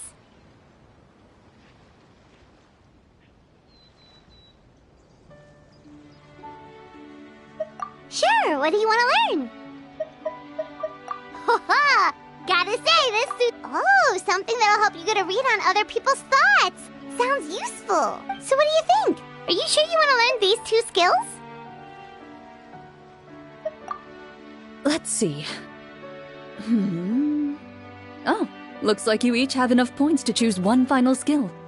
You've all picked such classic skills. It's fine to go a little bit out of the box, you know. Why do I get the feeling she's getting ready to cause trouble? For example, this one here. Summon. Doesn't it sound super mysterious and cool? Oh, I saw that one just now as well. The description says, this skill can be used under certain circumstances to summon characters or creatures that fit the script's world-building rules. The script's world-building rules, huh? But how are we supposed to know what a Marachose Hunter can summon? Oh, that's not for us to worry about, my friend. Just learn the skills that interest you, and the GM will take care of the rest. All right, you've convinced Paimon. Let's learn summon, then. Paimon can't wait to see what kind of thing shows up. Well, now that everyone's more or less finished creating their characters, we can begin. Since 2 of our players are doing this for the first time, though, let me ask. Would you like to play on easy mode or authentic mode? What's the difference between the 2?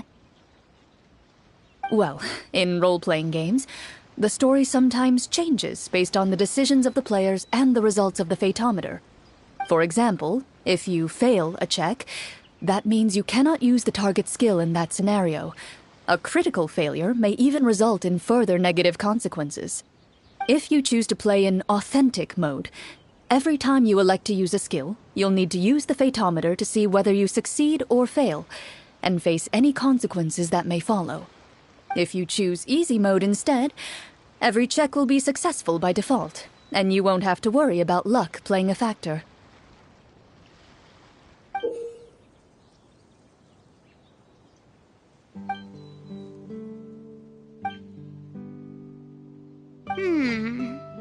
Given that I'd like to focus on the story, I suppose I should pick easy mode.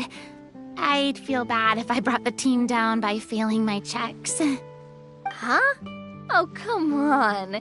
Don't worry about that. RNG is the lifeblood of role-playing games. I'm going with authentic mode for sure. Never knowing what you might have to overcome. Ugh, doesn't that sound exciting? I'd rather be mentally prepared for what might happen. All right, then I'll mark down Farina for easy mode. All her checks will be successful by default. As usual, Navia and Linny will play on authentic mode. What about you, dear partner? How would you like to play? Are you sure? Trust me, you'll see the beauty of RNG. Honestly, I don't think Clorinde would make things too difficult for us no matter what the phaetometer says. Isn't that right, Clorinde? No promises. That wasn't super reassuring. Well, anyway, enough talk. Let's get started. I want to experience at least a good chunk of the story today. Speaking of the story, why is the beginning scene on a beach? Well, that's because... a long time ago, back when human civilization was still in its infancy, powerful demons and evil sorcerers ruled over the land. They created a host of monsters and sent them to slaughter all humans in existence. Soon, a group of human rebels banded together. With their swords raised, they swore to brave the darkness, and in doing so, subdue each and every monster that sought their destruction. They became known as the Marechaussee Hunters.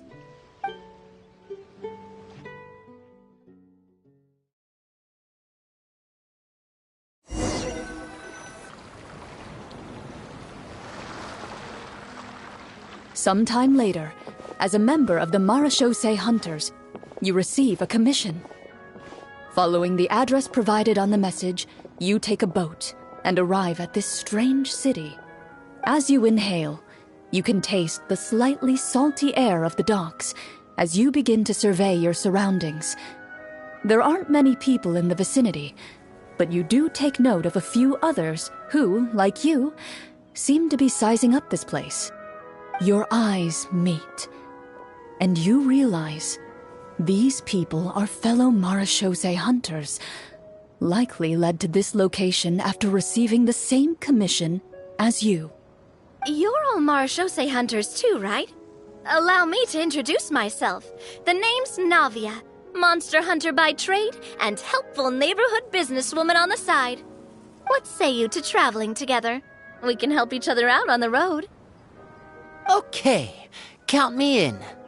My name is Linny. I've been wandering since I was little and picked up a few less than legal tricks along the way. I was adopted by a Marechaussee hunter and later chose to follow in his footsteps. Is this where you introduce your character to everyone? It sounds like they've done this dozens of times. My name is Farina, and, I grew up in a noble family. I always had a strong interest in performance and the arts. Even though I'm a Marechaussee hunter, what I really want is to be a performing artiste. Hey, that's really cool. You can do it, Farina. That's exactly how it's done. Paimon is Paimon, a good friend and companion to this Marechaussee hunter right here. I've been studying the culinary arts since I was a child. I hope my delicious food can help boost people's spirits. That's wonderful. I'll be looking forward to your cooking during our adventures together. Well, if we're all here for the same commission, why don't we take some time to confirm what we need to do? You open your envelopes at the same time. The message reads, "To the honorable and trustworthy Marashose hunters, our kingdom is currently facing a grave crisis. The lands outside the capital have been overtaken by monsters, and our people are being led astray by forces of wickedness. We beseech you, please help us resolve this crisis and return peace and stability to our home." Huh. The layout of this city looks super familiar. It kinda reminds Paimon of Mondstadt! The scriptwriter must have used a real-world city as a reference when coming up with the map. As experienced hunters, the layout of the city reminds you of places once traveled. You recall the sight of tree-lined streets and the gentle tranquility of days gone by. Yet, as you regard the city in front of you, it appears to be little more than an empty shell. Its hollow gates are open to you, beckoning you to come forth and bring salvation back to the town. I carefully read every line of the letter and turn my attention to the signatures at the bottom. Who issued this commission to us? You see a long string of unfamiliar names. It would seem that many of the residents of the city issued this commission together. They sensed that things were not right within the kingdom and sent a distress signal to the outside world. In that case, why don't we take a walk around the city and see if we can learn anything from the local residents? Oh, good idea. We might be able to get some leads on the monsters and bad guys we're after. You look up and see a tavern nearby. It appears to be open for the day. Why don't we go check out that tavern? If the novels I've read are anything to go by, taverns are usually full of information.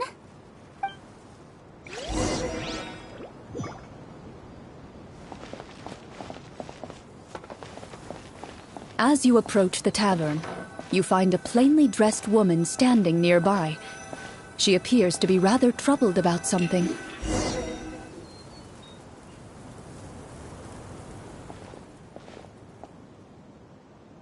Greetings, friend. Lovely weather we're having today, don't you think? Oh, hello. I suppose you're right. The weather today is quite lovely. If only those monsters out there would stop causing trouble. It seems like every character included in the script has a certain amount of useful information to offer. If we keep asking questions, we might be able to get some good leads. Oh, come now, don't be sad. Life is all about optimism. Oh, that reminds me. What did you have for breakfast this morning? Huh? I don't think that's the kind of question we're supposed to ask. Nothing turns a frown upside down like good food. How about some macarons? I could make you some. You didn't even take cooking as one of your skill proficiencies. That's not necessary, miss. Excuse me for saying this, but you don't really look like a chef. Besides, I'm not really a fan of sweets. So you're someone who barely smiles and doesn't like sweets. You're really starting to remind me of this one friend of mine. Hey! Did she just... me? Clorinde must have broke character for a second. This isn't getting us anywhere. Traveler, maybe you can think of something.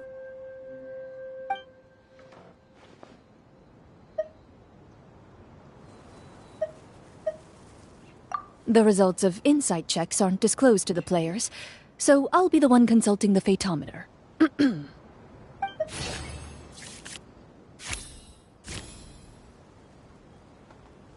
You recall all the lessons you've learned in your time and begin to carefully observe the woman's mannerisms. You notice that when she's quiet, she has an empty look in her eyes. as if her thoughts have drifted to a place far, far away. And when she speaks, she often subconsciously reaches out to touch the ring on her left hand. Ah, so you noticed. That's a little embarrassing.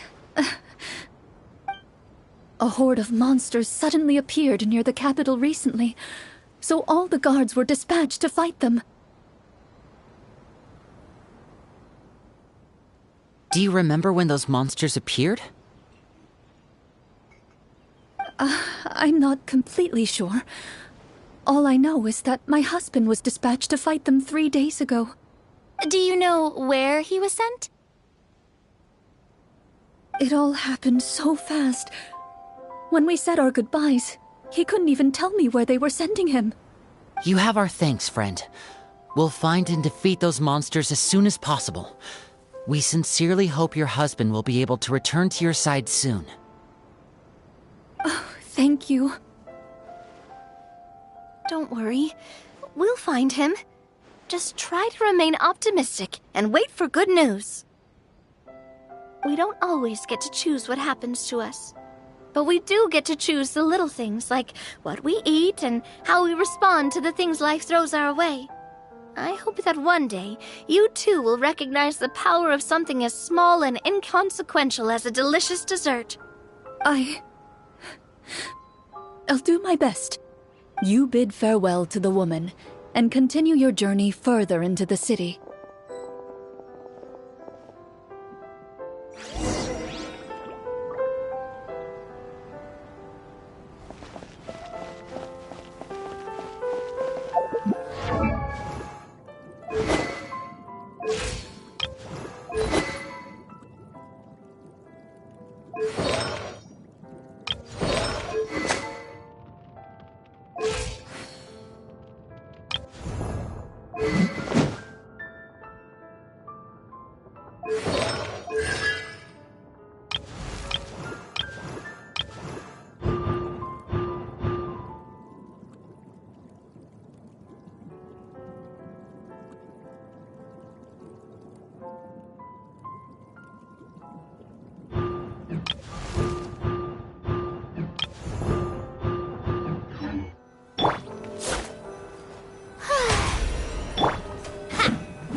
As you venture further into the city, the streets appear largely empty.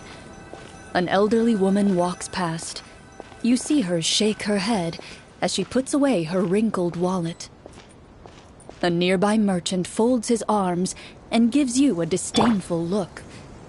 You get the impression that he's someone who has long gotten used to the sight before him.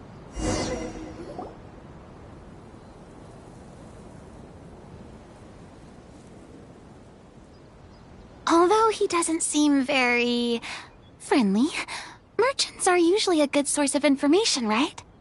Pardon me, sir. I'd like to ask a question if I may. That depends. How much are you willing to pay? How about this much? What do you take me for? Some lowly beggar? You can't even buy half an onion with that amount. Surely an onion can't be that expensive, right? What do you know? War's nearly upon us. Everything costs several times what it did before. If you're not gonna buy anything, then scram. Whoa, what a nasty guy. Maybe we shouldn't even bother talking to him. But he still might have information we need. Traveler, can you think of something?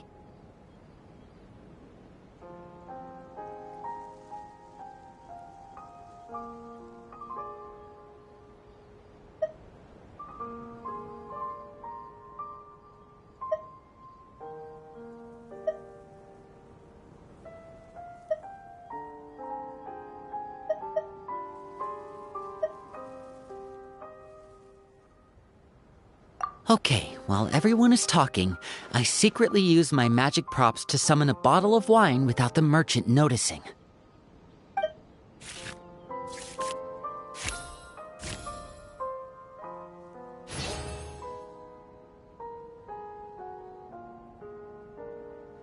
We meant no offense, sir. Here, allow me to offer you this bottle of vintage wine, made only from the finest grapes. I'll just leave it here. Please, enjoy it at your leisure. I should mention that this wine is the perfect accompaniment to a meal. I'd suggest enjoying it with dinner. All right. Go on and ask. What do you want to know? Do you have any information on the monsters or the crisis that has overtaken the kingdom? Crisis? If you ask me, there's a crisis everywhere you look. Those monsters are camped outside the city, and they've been destroying all our trade routes. We have limited reserves within the city, so if this continues, we're all gonna be in big trouble. Wait, you're saying no one has put a plan in place to distribute supplies or maintain order? We could all starve and those nobles in the palace wouldn't even break a sweat. Who knows? Maybe they've been in cahoots with the monsters all along. That is concerning. Thank you, sir.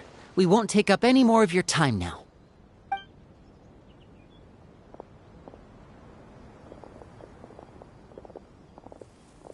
Hey, why did you leave in such a hurry? Well, you see, that bottle of wine was just a cardboard prop. Should we try to go somewhere with more people? Oh, how about the city square? Follow me.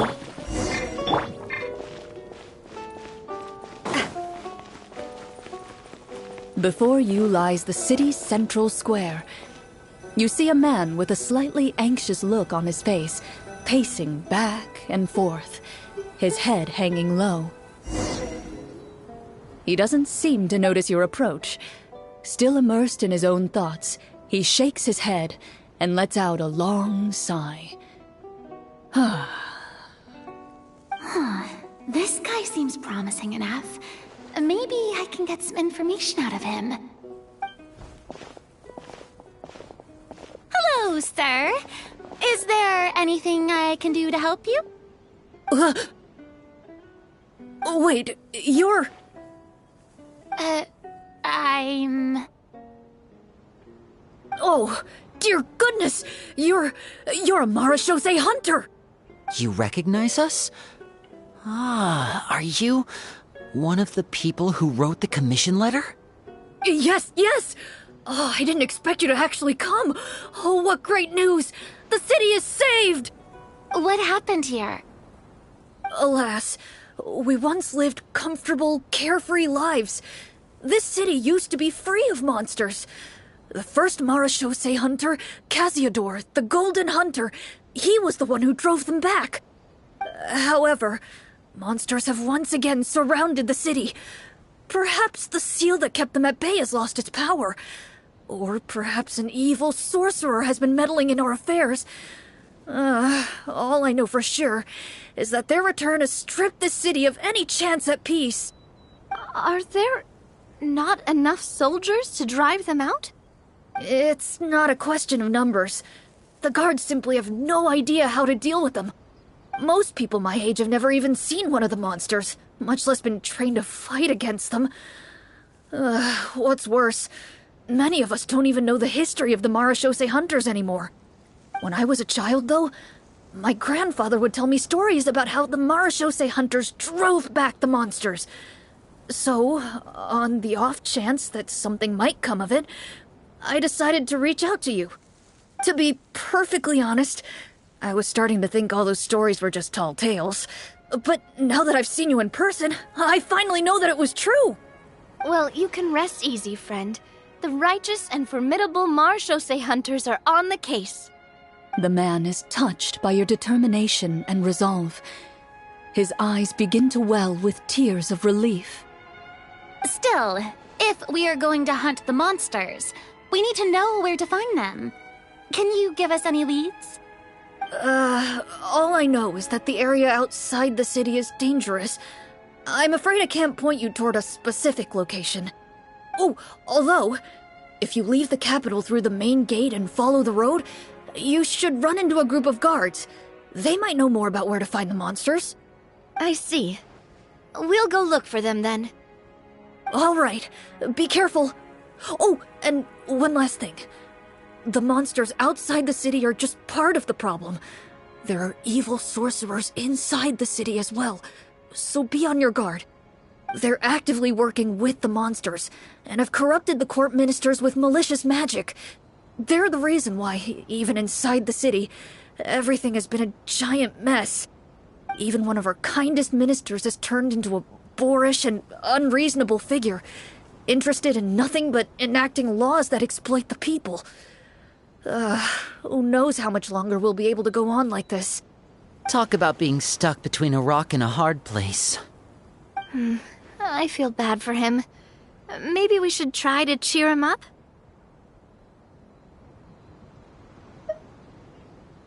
Huh? Like, now? Is this really the right time? I appreciate your kindness, but for now, it's more important to focus on the crisis at hand. Brave hunters, I leave the future of this kingdom to you.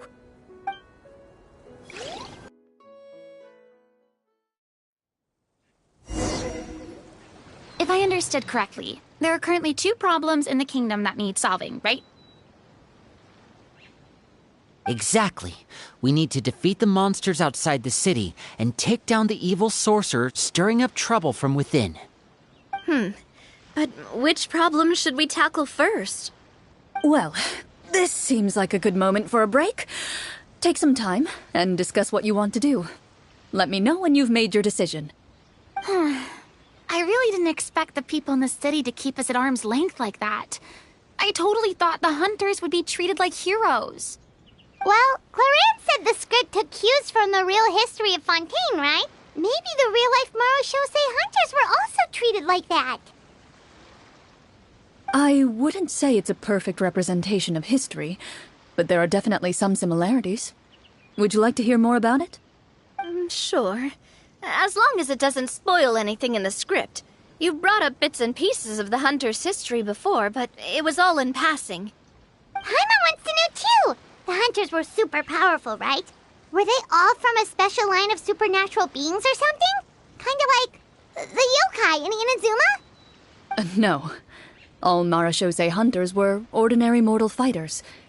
The only thing that set them apart were the special sword techniques passed down over the centuries. Huh? So you mean anyone could become a Marachose hunter? In theory, yes. All you would need to do is survive the rigorous training and master the swordsmanship techniques required to fight the monsters. Still, most people dropped out at the early stages, and others called it quits the minute they saw a monster in person. To become a hunter, you must be strong in both body and mind. What kind of monsters did the hunters fight exactly? Oh, and the evil sorcerer the script mentions. Did they exist in real life too? The land of Fontaine once played host to an ancient dynasty known as Remuria. After that dynasty fell, monsters began to appear, intent on obstructing humans from establishing a new social order. One of the ancient sorcerers of Remuria used his power to assemble a formidable army of golems. He sought to use that force to establish himself as king. Now wait a second. Don't tell me that guy was the inspiration for the evil sorcerer in the script. We still haven't found any in-game information on him yet. So, why don't you talk about someone else for now? Well, I wasn't planning on going into anything you might be able to find out in the game. But if you want me to talk about something else, then... How about Casiodor, the Golden Hunter? Or Egeria, the ex-Hydro Archon? Wait, but those people are all from a super long time ago. Where did you learn all this, Clorinde? From my master. Huh. By master, you mean Miss Petronia? Is someone you know?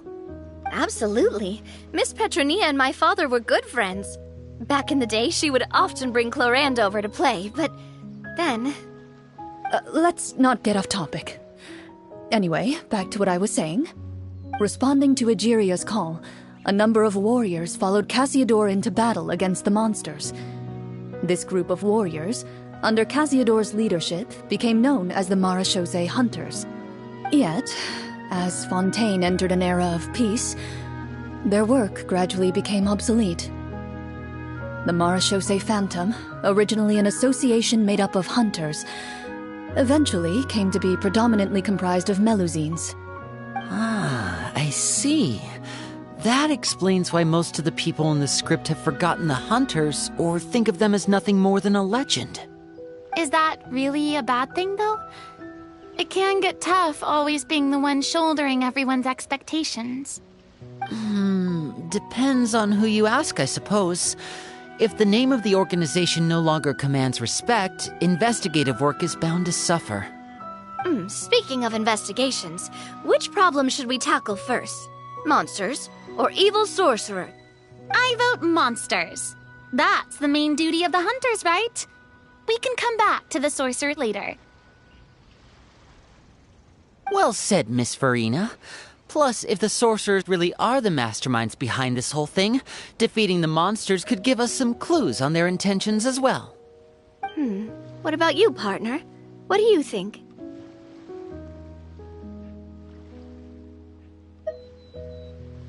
It's decided then. All right. After some discussion, you decide to turn around and head out of the city.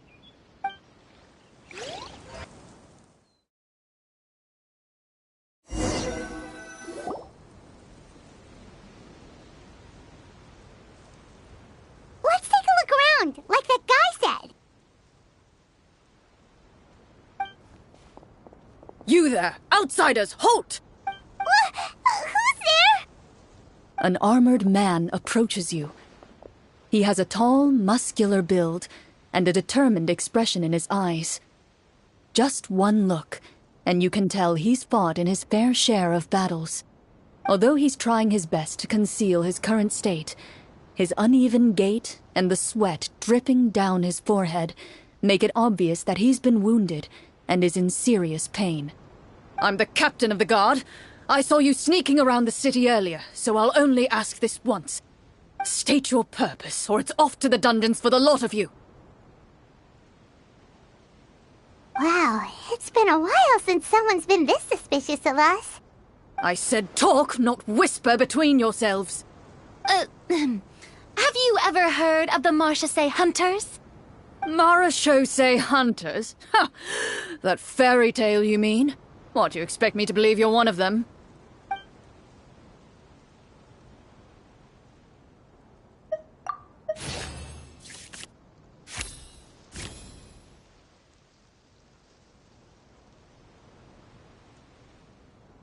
While everyone is talking, you begin to carefully observe the captain's mannerisms.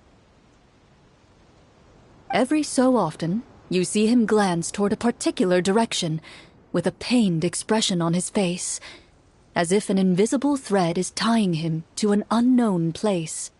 As you follow his gaze, you vaguely recall that the location he seems fixated on is known for its difficult terrain. Any battle that breaks out in a place like that is likely to be prolonged and devastating. Wait, is that where the monsters are? Outside the forest, in the area with the difficult terrain? The captain is taken aback by your sudden question. Still, his shock only lends credence to your theory. You're looking to fight the monsters?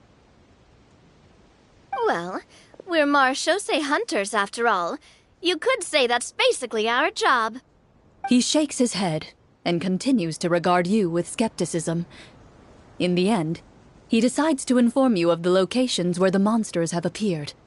Those monsters aren't easy to deal with. But if you insist on going, I won't stop you either. I just hope all the guards will be able to come back to their families alive. I wish you the best of luck.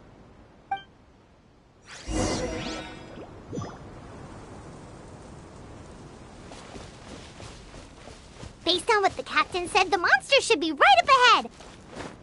Let's go. Hopefully we're not too late. As you approach the battlefield, you see numerous people lying by the side of the road. They appear to be dressed like guards. Their faces are filled with desperation and terror. Some are screaming and cursing in vain, as if still trying to banish the monstrosities they saw from their minds.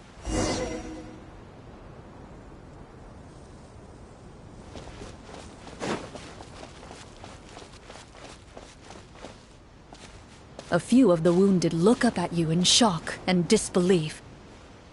"Quick, leave this place. Turn around and don't look back," they yell.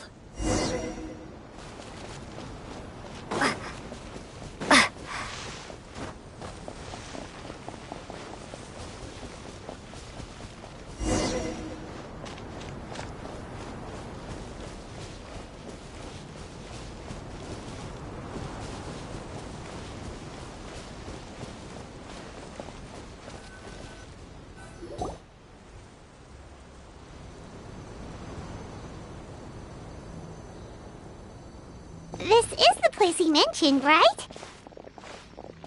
You see broken iron swords scattered all around you, and downed trees riddled with terrifying claw marks. All the signs point to one thing. A truly devastating battle just took place here.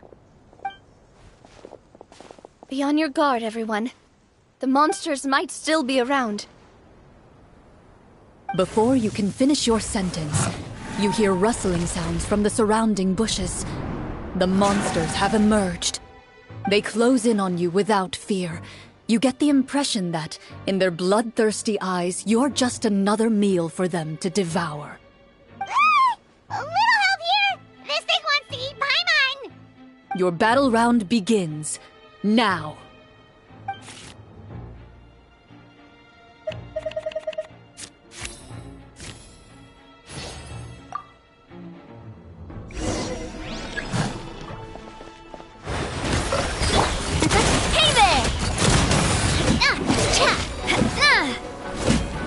Yoo-hoo!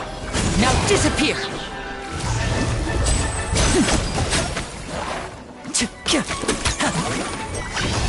The next battle round begins now. Watch out! Umbrella warfare, I guess! Go!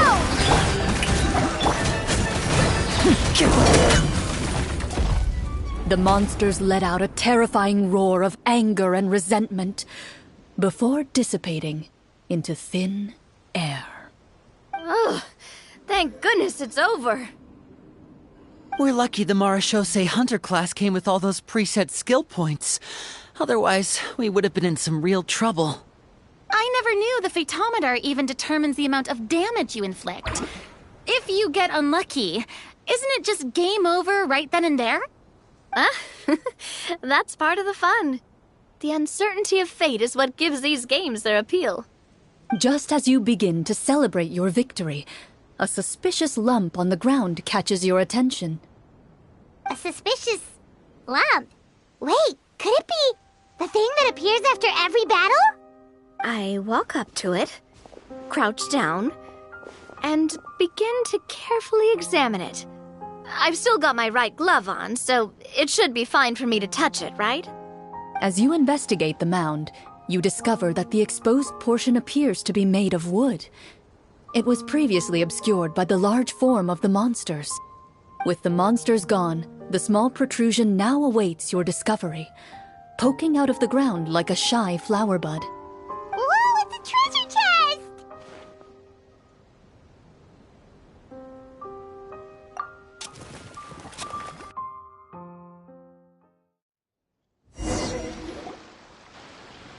With everyone's help, you successfully excavate the wooden chest from the ground.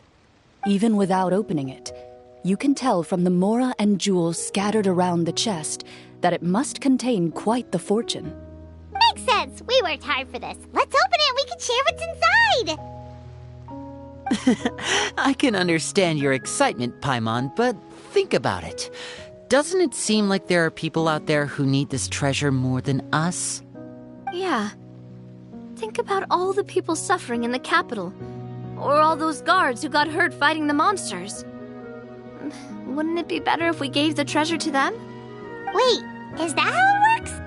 Paimon thought since we were the ones to dig it up, we could just take it for ourselves. Well, let's put it this way. Any decision you make during a role-playing game can impact the future course of the story. But would the people really believe us? It's hard enough for us to prove we're Marchese hunters. What if they think we procured the treasure illegally? They might get even more suspicious of us. That's definitely something we should consider. Maybe we can come up with an explanation in advance. Well, if donating it could cause that much trouble, why don't we use it to buy some gear and fill up on good food? Then we'll be ready to fight even more bad guys. Looks like you're facing a difficult choice once again. Well, it's getting late. Why don't we call it a day for now? Wow, where did the time go? I'm not sure if it's because I'm having so much fun with you all or because the story is particularly enticing, but I feel like I could almost keep going. Here, here. Ooh, how about we play through the night? I'm not sure I'll have enough energy for that. Yeah, that won't work for me either. Lynette will give me an earful if I get home too late. I understand how you feel, Navia, but we have to change venues for the next part of the story anyway. Huh? Another location? Mm-hmm. There's a special note for the GM at the end of this section that says to proceed to an indoor set for the next part of the script. Whoa! They really pulled out all the stops for this new script. Well, even if we end the game for the day, we can still stay a little longer and hear Clorinde finish her story, right? Paimon wants to hear more about the history of the Hunters. Something tells me you just want to finish the free desserts before we break for the day. That's just a coincidence, okay? Besides, to Paimon, not finishing free food feels even worse than having to buy her own. And anyway, Paimon really does want to hear more about Clorinde's master. Well...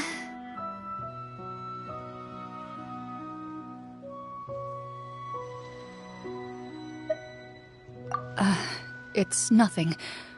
I appreciate the concern, but it's all in the past. It won't do any harm to share these things now.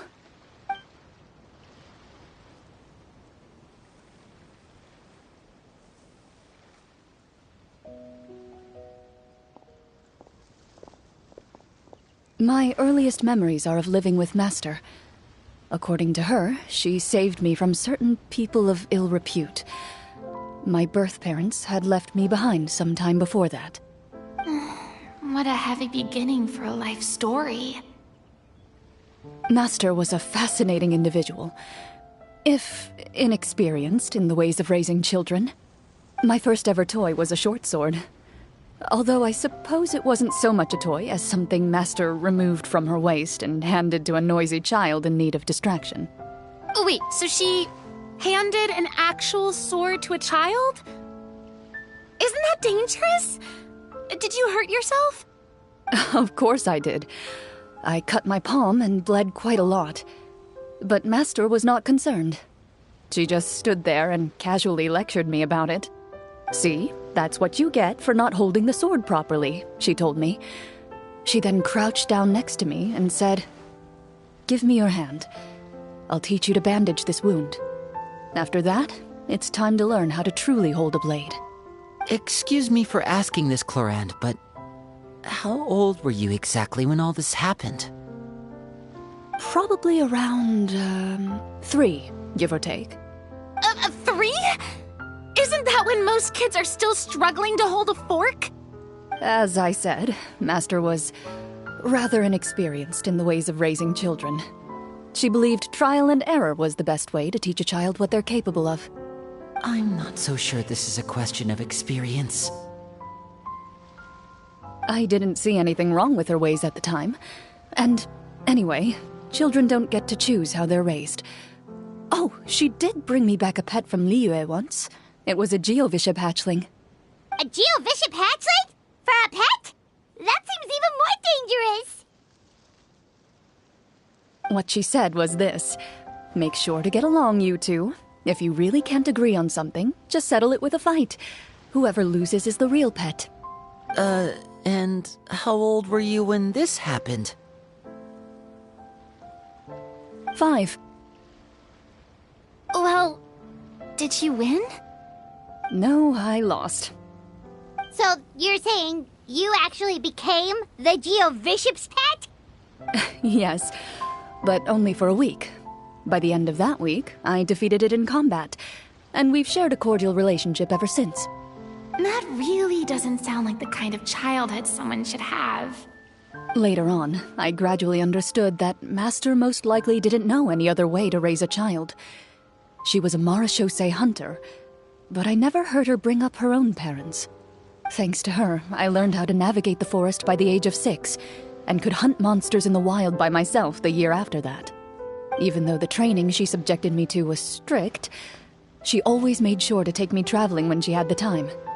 We met many of her friends during those days. That was also how I met Mr. Callis and his family. I still remember the first time we met. You were too scared to join our picnic and hid behind Ms. Petronia the whole time. I still hadn't really met many children my age at that time, so I didn't know how to interact with others. After that, though, you started coming over a lot. You loved challenging people to shooting competitions, remember? I don't think many members of the Spina ever beat you in one of those. I had a lot of fun during those days. I enjoyed them too. Oh, do you remember that one time we went exploring around the Spina together? We overheard Papa call your master Fontaine's Protector of Justice. We tried to pretend like we never heard anything, but you nearly let it slip that one time.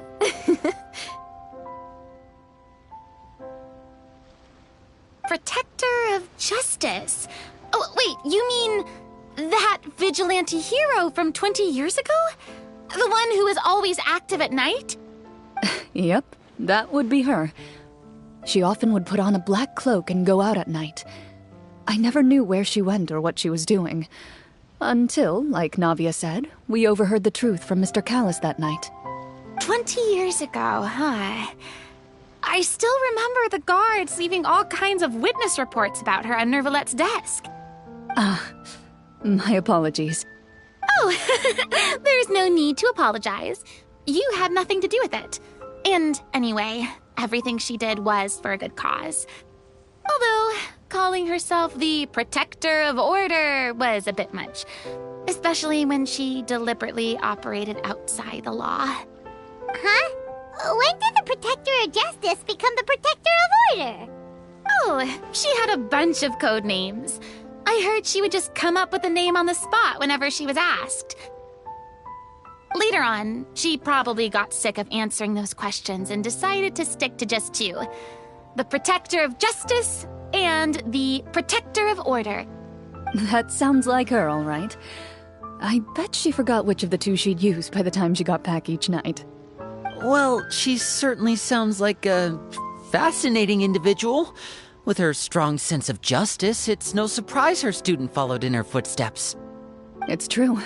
I always wanted to become like her. Someone powerful, independent, and with a strong sense of conviction. But...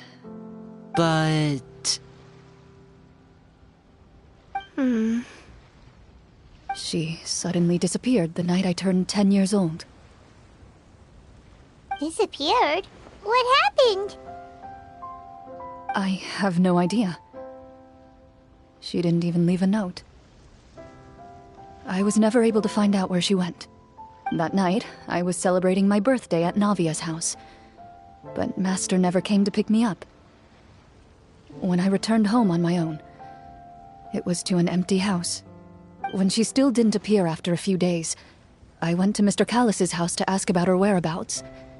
But he only shook his head. Papa probably didn't know either. I know he sent a few people to investigate the matter in secret, but they never found any credible leads. Don't worry, I understand. To be perfectly honest, given Master's personality and way of doing things, it all made a lot of sense. If I had to guess, I'd say she probably used it as an opportunity to force me to become independent. Just like how, when a litter of kittens reaches a certain age, the mother willingly leaves them behind. Were you upset, Clorinde?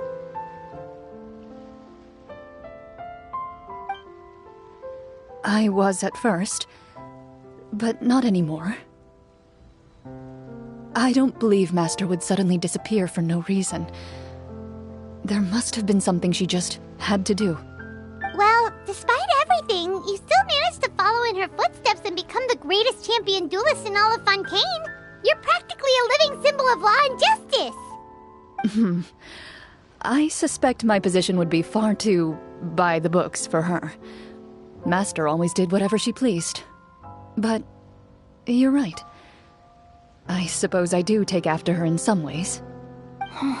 Who knew Clorinde had such an interesting past? I never had the chance to ask her about it before. I wonder... if Clorinde's master were the champion duelist back then, would that duel against Mr. Callus have gone differently? Oh no.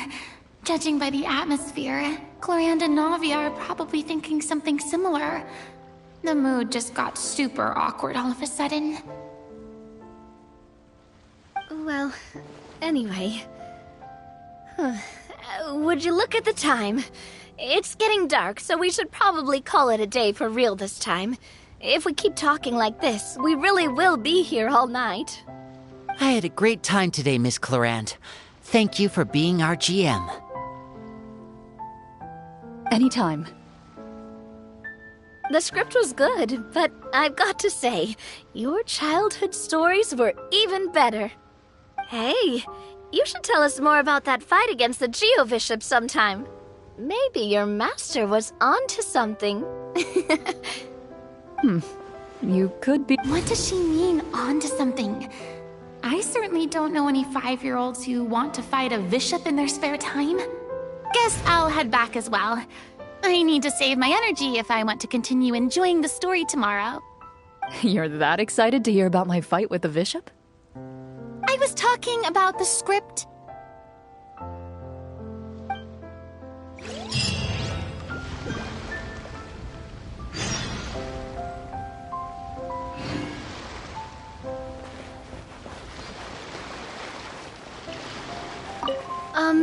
Just between the two of us, could you tell me what it was like to be the Geo-Bishop's pet? It was nothing special, really.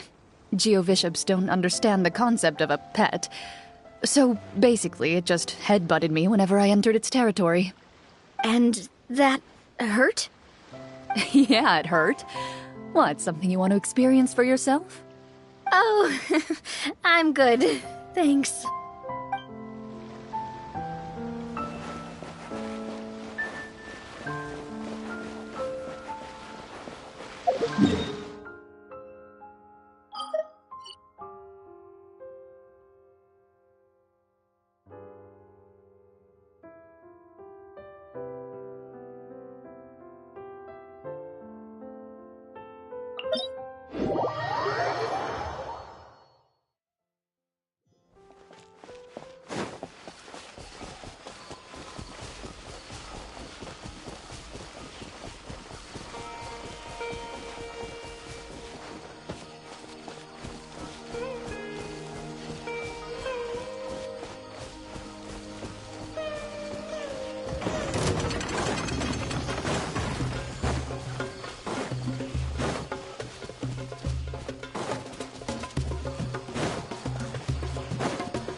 Let's go meet up with the group!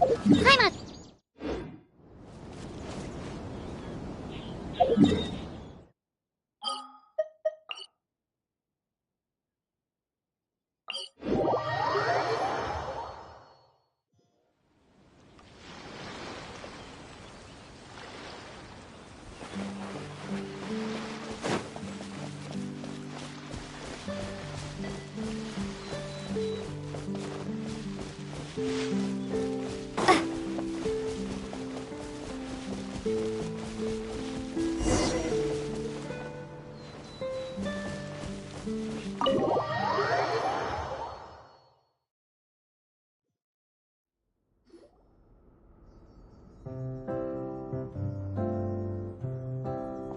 Looks like everyone's here.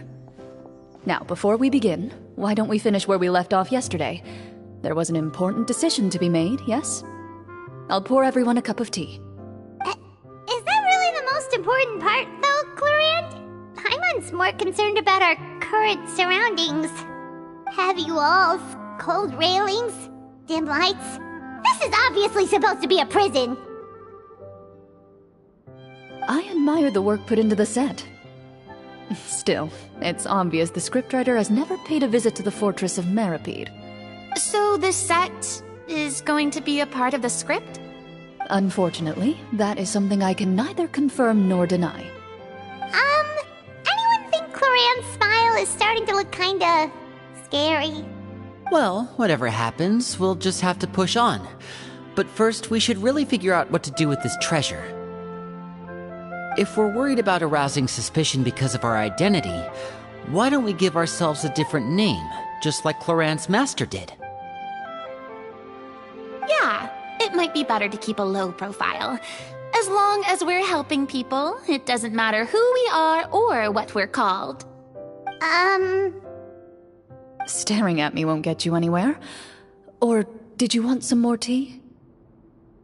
Oh, Paimon's good. Thanks. Why aren't you saying anything, Navia?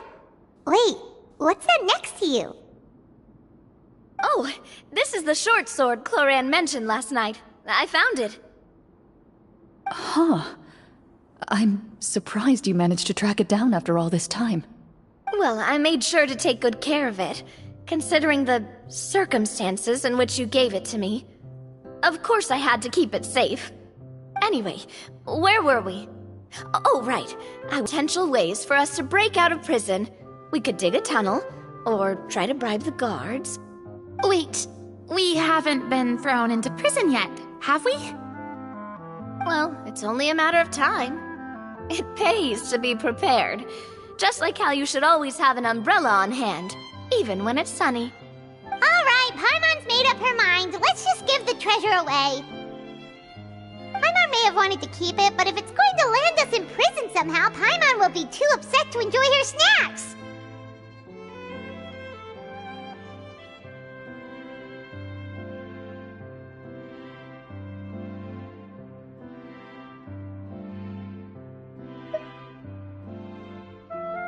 So, you've reached an agreement? All right then, we can continue with the story. Oh, and we'll collect all the scattered pieces of treasure on the ground as well. All right. You collect the treasure and make your way back to the capital with your bag of loot in hand.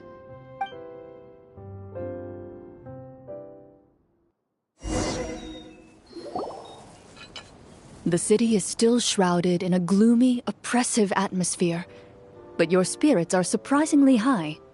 In places where sunlight struggles to reach, you generously share your wealth with the children, the elderly, and the poor in urgent need of help. Thank you, kind soul. The elderly woman's look of gratitude follows you as you walk away, her eyes never leaving your back until you move entirely out of sight. However, there's still quite a bit of Mora remaining. It appears you haven't made much progress. She's probably trying to tell us to speed this up. We need to hurry up so we can address the sorcerer problem. Should we go find that man again at the square? He seemed like a pretty responsible guy. I'm sure he knows the people here far better than us. Oh, good idea! Just as you start to make way to the square, intent on finding the man again, there's a voice.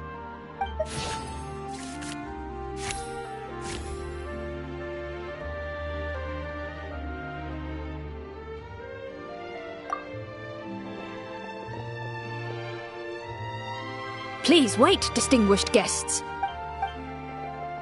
Several strange guards suddenly call out to you. They run forward to meet you and proceed to politely pay their respects. Greetings, gentlemen. Are we being invited for afternoon tea? Surely you jest, my lady. That would not be our place. It is His Excellency the King who requests to meet with you. Please come with us.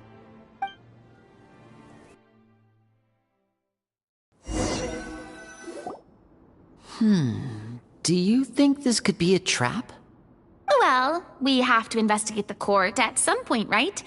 Meeting the king himself would be a fantastic opportunity to do that. I say we go for it. If something happens, we'll just turn the whole place upside down. That sounds a little intense. After a quick discussion, you nod to the guards and agree to follow. They lead you all the way to the audience hall of the palace. Gilded tables line both sides of the hall. The space itself is adorned with all manner of expensive antiques, glass shelves, and silver candlesticks. The items appear quite ordinary in size and dimension, yet their presence somehow makes the emptiness of the hall feel even more surreal and ominous. Wow, it's so luxurious! The elderly king, clad in a magnificent robe, sits upon the deep crimson throne before you. He wears above his head a majestic crown, with a gemstone the size of a bird's egg set right at the very front. As you observe it, you see a complex pattern of light reflect off its surface. Ahem! They're here, Your Majesty. A man dressed in dark clothes, likely a minister, shields his mouth with his hands and bends down to whisper a few words to the king. After a moment, he lowers his hands and stands back up. His gaze shifts to fixate on your group, but he does not move from his place at the king's side. The king does not appear entirely aware of his surroundings. The man by his side, though. We should keep a close eye on him. The king remains still and says nothing. The minister is the one who speaks. Esteemed guests, allow me to thank you for coming to our faraway kingdom. Unfortunately, His Majesty the King finds himself quite exhausted from work. So please allow me, his Prime Minister, to welcome you in his stead. I've heard tell that your group, the Marechaussee Hunters, used your exceptional ability with the sword to repel the monsters near the capital. Such a great deed deserves to be rewarded.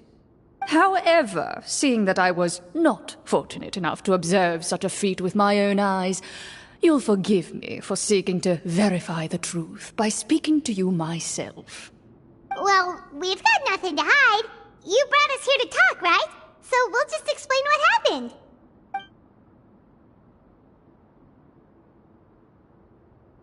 The golem's blades were so powerful, they could cut down trees in a single swipe!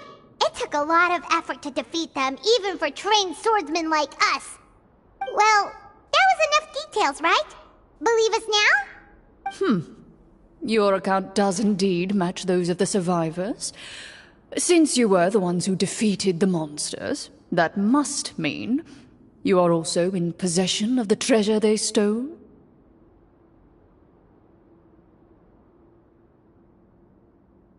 Well, we did take the treasure, but... How did he know about the treasure? Then I must ask that you return it at once. It belongs to the kingdom. Wait, but didn't you just say that our great deed deserved a reward? Shouldn't the treasure be considered a part of that? Yes, that was indeed what I said. But you seem to have forgotten a very important distinction. Only that which is freely given by the king can be considered a reward. Taking the rightful wealth of a kingdom without said permission, on the other hand, is a crime. But that's completely unreasonable! Yeah, that makes no sense! If it weren't for us, the treasure would still be buried underground somewhere! Maybe so, yet the fact remains. You tried to dispose of the treasure without reporting it to the court and without receiving permission, yes? What, no answer? Surely you're not insinuating that you, a group of legendary Marechaussee hunters, sought to take the treasure for yourselves? Well, what about the king? Clad in his magnificent robe, the king remains seated, with his hands resting on either side of the throne. His posture is rigid and unmoving. He stares forward with an empty look in his eyes, completely unmoved by the events before him. From the look of things, could the Prime Minister be the evil sorcerer? Or could both the King and the Prime Minister have fallen under the evil sorcerer's control? I would like to observe the number of guards stationed in the hall. The guards in the palace appear fully armed, their expressions solemn. Sensing the tense atmosphere in the room, they stand at the ready, each with a hand placed upon the hilt of their sword, as if prepared to draw their weapons and surround you at a moment's notice. Well, there goes my plan to turn the whole place upside down, I guess. It appears we've been visited by nothing more than a group of ill-intentioned imposters. What a pity. Guards, take them away and throw them in the dungeons. Before I decide your fate, however, I must first determine whether you have any accomplices outside the court. Can't we try to slip away? Or maybe start some kind of riot? But if we try to fight the guards right now... Don't worry. At least we figured out who's behind all this. Let's just play it by ear. If you're scared, Paimon, just hold my hand.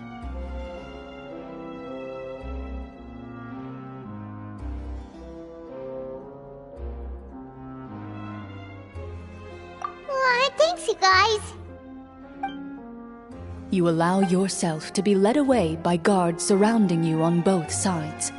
It's only when you begin to feel drops of water falling from the dungeon ceiling and smell the stench of death and decay all around you that you finally realize you've stepped into a completely different world. Stay here, and don't try anything funny. The guards lock the cell door and leave without looking back. Wait, sir!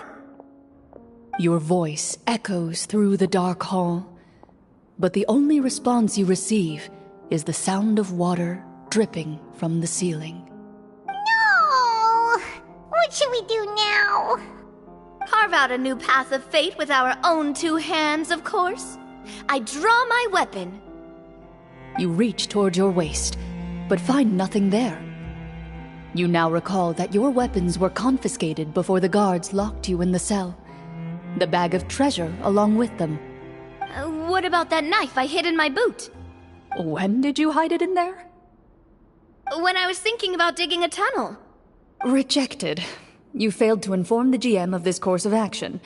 Moreover, the guards would have conducted a thorough search before throwing you in prison. And the keys to the cell aren't anywhere to be seen?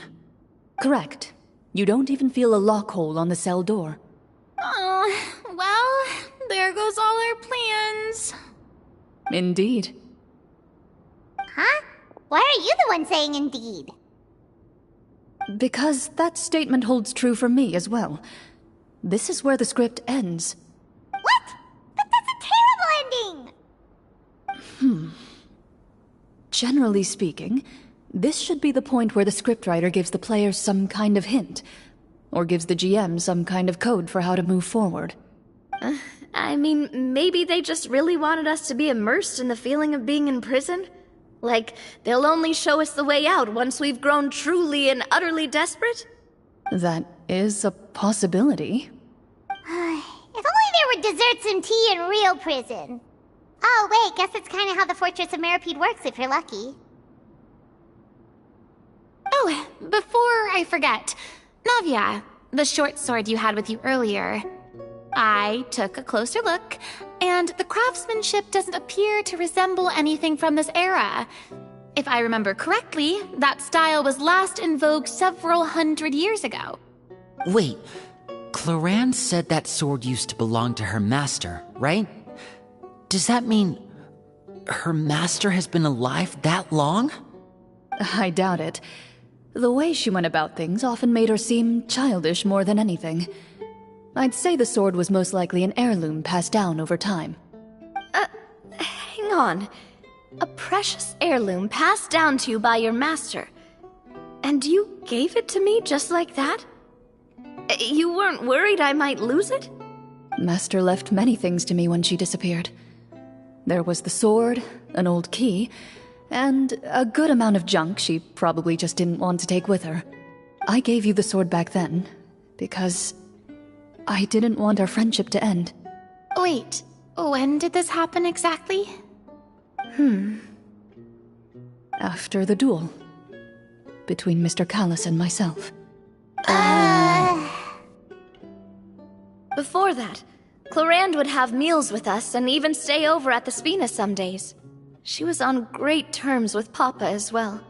After the duel, though, there was a period of time where we simply didn't know how to face each other. She entrusted this sword to me, and never came back. We were both sad, and conflicted, and totally overthinking everything as a result. Whenever I looked at this sword, I couldn't help but wonder if Miss Petronia had never introduced us to each other at that picnic. Maybe part of the sadness I was feeling could have been avoided. Back then, it felt like I hadn't just lost a father, but a close friend as well. No one can change the past. The most important thing is that you two found your way back to each other and can enjoy things like this together. Yep, you're right. I'm sorry, you two. I didn't mean to bring up any sad memories. Think nothing of it. No one here is at fault.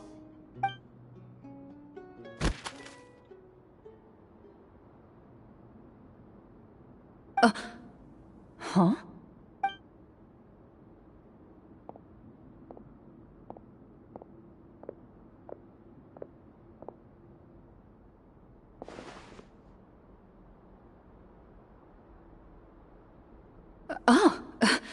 Looks like the next part of our script is here. Perfect timing. The situation was really starting to get desperate. And not just because of the prison thing. From Clorinde's face, I really can't tell if it's good news or bad news. Water continues to drip from the ceiling. In this lightless dungeon, you lack a reliable way to tell how much time has passed. Eventually, you get used to the unpleasant odor of straw, mold, and rust, and find yourselves alternating between fits of drowsiness and despair. Suddenly, you hear footsteps outside the door. Heads up, everyone. Someone's coming. Gather close, everyone, and keep your voice down.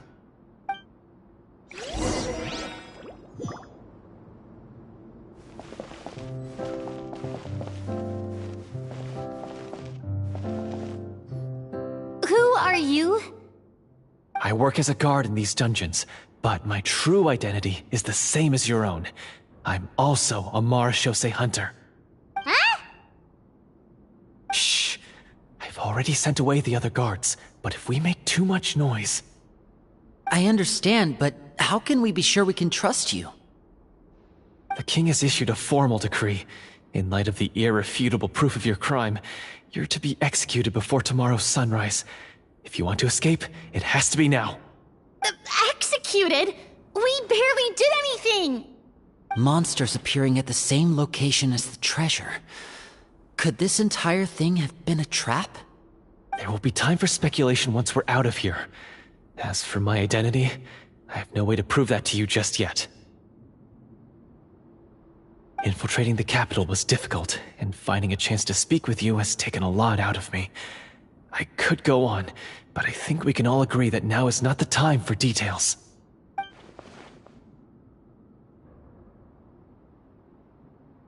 Have you seen our weapons anywhere, sir? Don't worry, I brought them with me. They're just behind the door. Still, these weapons alone won't be enough to defeat the true enemy behind the scenes. His faction is too powerful. The guards are all under his control, and he's even stationed a number of golems in various rooms throughout the palace. To defeat him, you must find a secret vault. It is said that within that vault, the marechaussee hunters of the past left behind a treasure with the power to defeat the sorcerer. You're not coming with us? No, I'll I'll remain in the dungeons to deal with the guards. I'll try my best to distract them so they don't go after you. As long as my identity is not revealed, I'll be able to aid you when the final battle comes. In that case, please stay safe. Thank you for your concern. I will do my utmost. As for the location of the vault, here, this map should lead you there.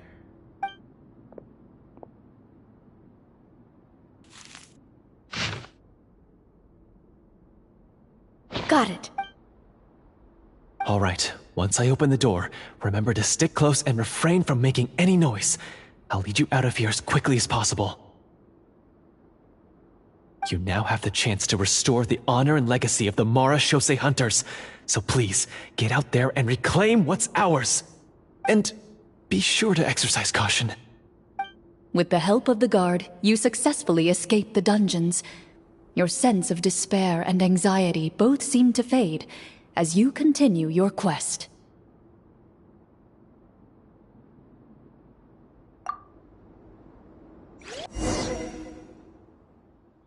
Wait, we didn't get to use our skills at all while we were in prison. Who knows when we're gonna get the chance to use that cool summon spell? That is a pity, but we can only continue to move forward.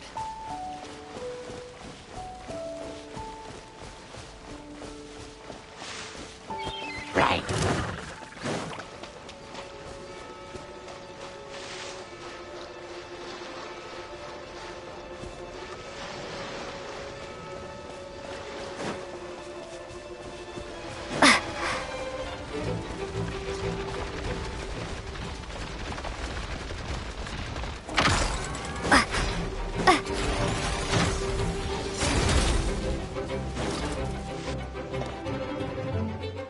This should be the place marked on the map.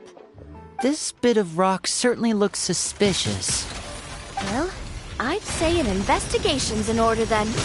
Plus, if all else fails, we can just blow it up. Wow, you really meant that! Before you lies a serene stretch of open water, its surface shimmering a brilliant shade of sapphire blue. Well, guess this means it's time for a swim!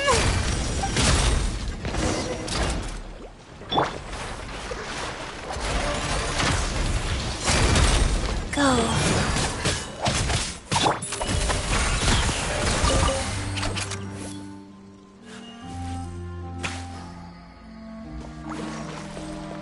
Kia!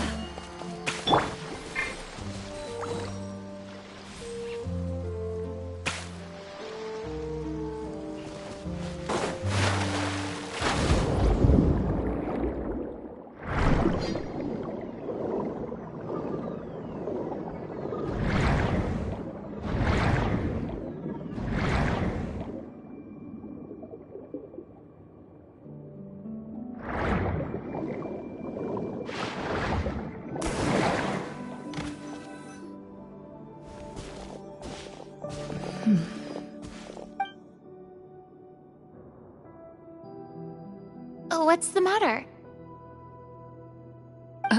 It's nothing. As you step into the cave, you find yourself in an eerily quiet space. Before you lies a narrow passageway that appears to trail off endlessly into the distance.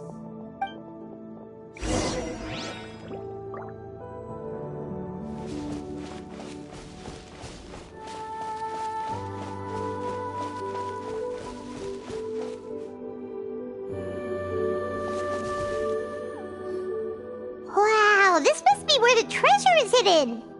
But this door is blocking our way in. It almost looks like it's been here for quite some time. I've got to hand it to the tabletop troupe. They really went all out with the props. Huh. What have we got down here? A kind of mechanism connected to the door? Ah, it looks like we might have to arrange it into a certain pattern. A pattern on a stone door. That's something Master mentioned before. Is something wrong, Clorinde? After a long, difficult journey, you finally arrive at the location indicated by your map. It appears to be an ancient site of some sort, where treasure likely awaits. Your surroundings are exceedingly quiet and serene, as if the secret that slumbers here has never once been disturbed. If you listen closely, you can almost convince yourself you can hear the sound of its calm, gentle breathing. That description makes Paimon feel kinda bad for disturbing this place. We're doing this for the sake of the people, to free them from the evil sorcerer. I say it's time for this treasure to once again see the light of day. Linny's right. We need to keep going. The future of the kingdom depends on it. The next part of the story requires us to solve the puzzle, right? Let's start exploring the area. Yes, that should be fine. Something feels off about all this. Guess I'll just have to improvise.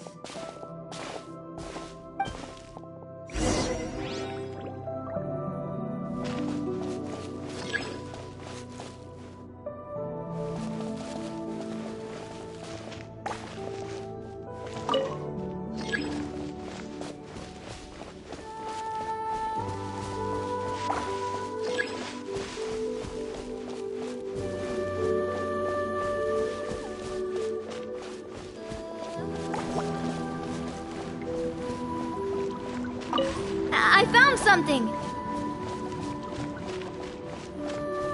Found something here, too.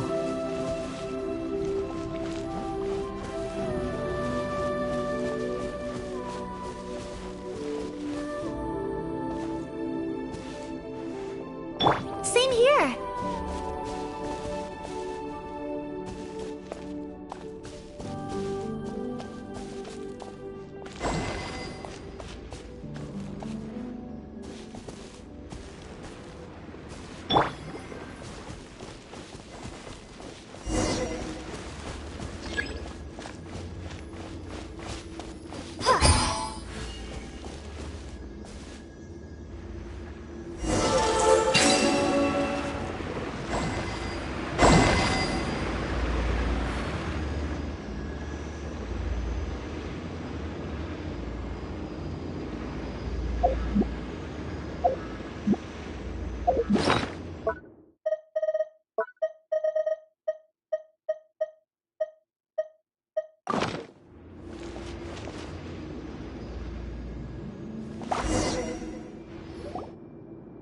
It worked! Something just appeared. Some kind of new mechanism, maybe? By solving the puzzles, you prove yourselves worthy of inheriting the secrets of the past. At the end of each puzzle, you're rewarded with... With? a key.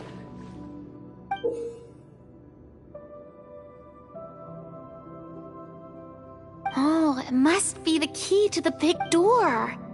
Huh? This is one of the Marechaussee Hunter keys that are passed down from generation to generation.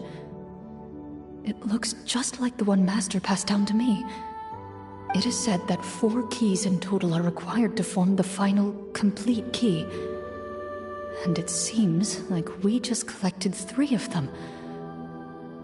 That must mean... Huh? What's wrong? You hear a few strange noises. Suddenly, all the torches in the ruin go out at once. Huh? What's going on? Did we fall into another trap? For the sake of immersion, please close your eyes, everyone. Without the torches, the space is now completely dark, and you cannot see anything.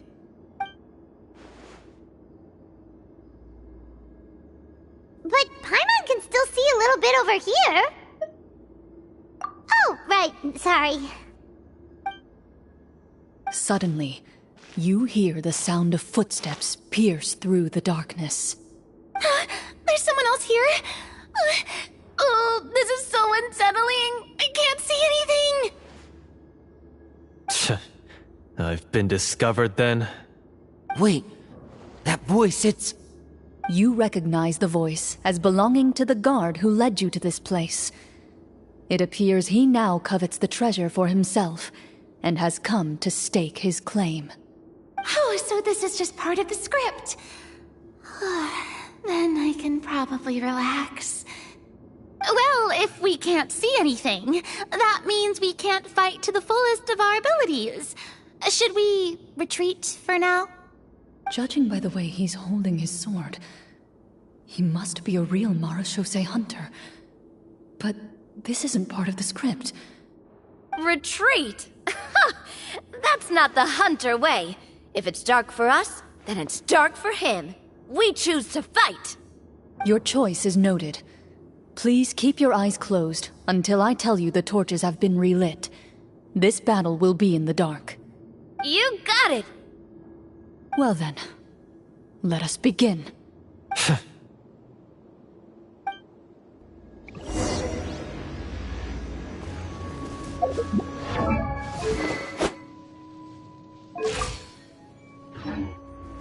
Ready. I'd like to try to hit him with my sword. Your strike is successful. Is he still standing? Goodness, he sure has a lot of HP. Is it over? Can we open our eyes now? The enemy is strong and relentless, but the battle is nearing its end. The torches have not been relit. What about now? Final strike! Ha!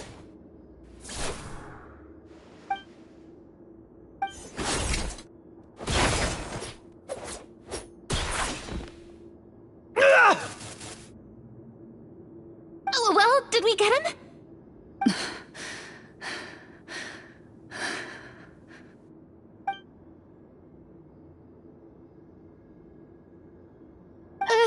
Clorinde?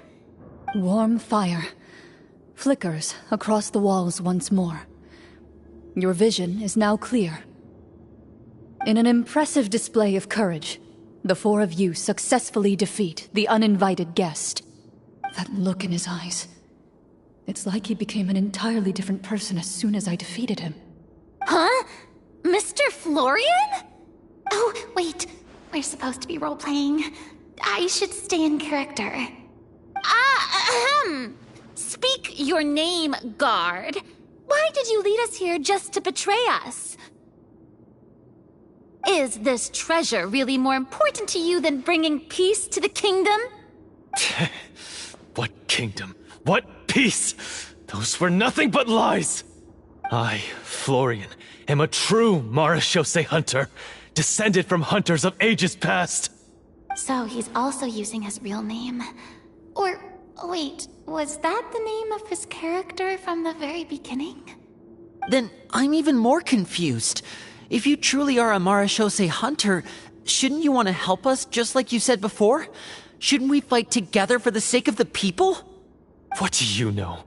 In this day and age, there's no glory to be had as a Marechaussee hunter. What's that supposed to mean? My skills were passed down to me by my father. We lived a life of obscurity in the remote wilderness. Still, he devoted everything he had to being a Marechaussee hunter. And what did he get in return? A life of poverty and pain. In a world that forgot all about him. When he died, not a single person came to mourn his passing. The Marechaussee hunters were the ones who saved this city. We're heroes. We deserved more recognition and respect than this. Is he talking about how no one in the capital seems to remember the hunters and their legacy? I didn't expect the script to contain this level of social criticism. So that's why you want to take the treasure for yourself? You feel like you're owed fame and wealth? If you already knew where the treasure was located, why didn't you just come down here and take it? Because I still needed the final key. Only a true Marechaussee hunter is capable of passing through this final door. As someone who sought to hurt others for his own gain, Florian lost that right long ago. Okay, but what is this treasure anyway? We've got all the keys, right? So can we just go in and take a look? You're sure you want to go in? We've been talking about it for so long, of course we want to see what's inside! And we've already defeated Florian, right? So he won't try to take it from us anymore. Pesky brats. Watch yourself. Then let's open the door together. All right. Your choice of action is confirmed.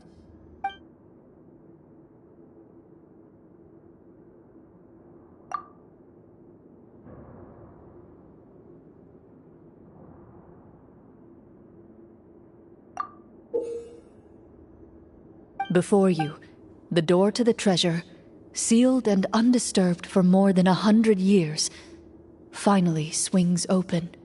You hear the shrill wail of the door hinge as it rotates for the first time after years of disuse, almost like a sleeping giant letting out an extended yawn. You get the impression that the secrets buried behind this door might be just as heavy as the sound you just heard. It's open! Come on, let's go in! Paimon wants to see what's inside! Ooh, me too! Ugh, uncovering hidden treasure is the most exciting part of adventuring. What do we have here? Uh-huh. A stone tablet? And some shabby weapons? You call this a treasure vault? Looks more like an abandoned warehouse! Maybe the troop ran out of budget at the end? They provided a super immersive experience at the beginning only to drop the ball at the most important part? They could have at least filled this place with cardboard Mora or something! Wait, I get it now. Paimon, this is the real Marashose Hunter treasure. Huh? This is it? The Marashose Hunter treasure is just a stone slab and some broken swords? I can't believe it. I refuse to believe it! Whoa, are you okay? The Marashose Hunter before you appears to suffer a serious mental breakdown. He needs to leave the room for a moment to collect himself. One of you seems to understand the significance of the treasure already. If the rest of you wish to follow suit, you may remain here in the meantime and explore your surroundings.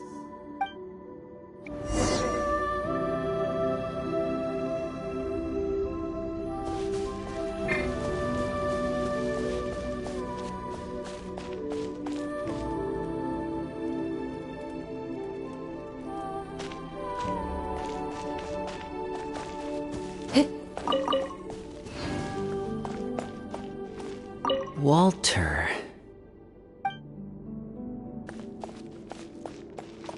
What is the treasure supposed to be? The old and broken weapons. The names on the tablet.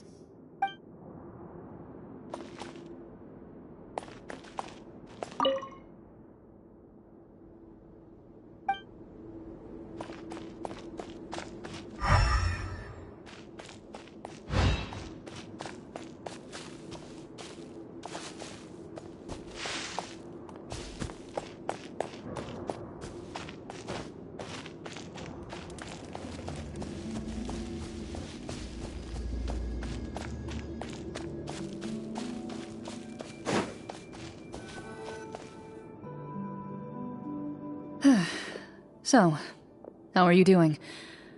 Feeling any better? What just happened? Do you remember how you got here? Or what happened to your body just now?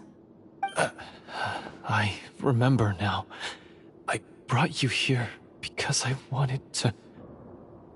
The explosives in the cave! You mean these? Huh?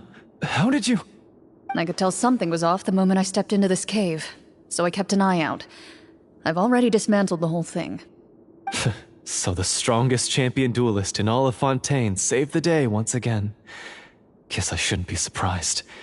It would seem your skills as a Marashose hunter are as sharp as ever. I deserve some answers, don't you think? Tell me why you wanted to lure me here. Everything you said earlier sounded like the truth. Luckily, your monologue was dramatic enough to convince my friends you were just role-playing. I don't know.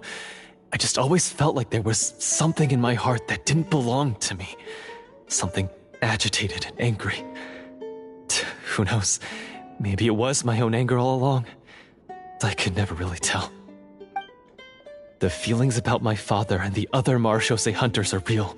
It just wasn't fair. I was angry, bitter that no one remembered them or praised their accomplishments.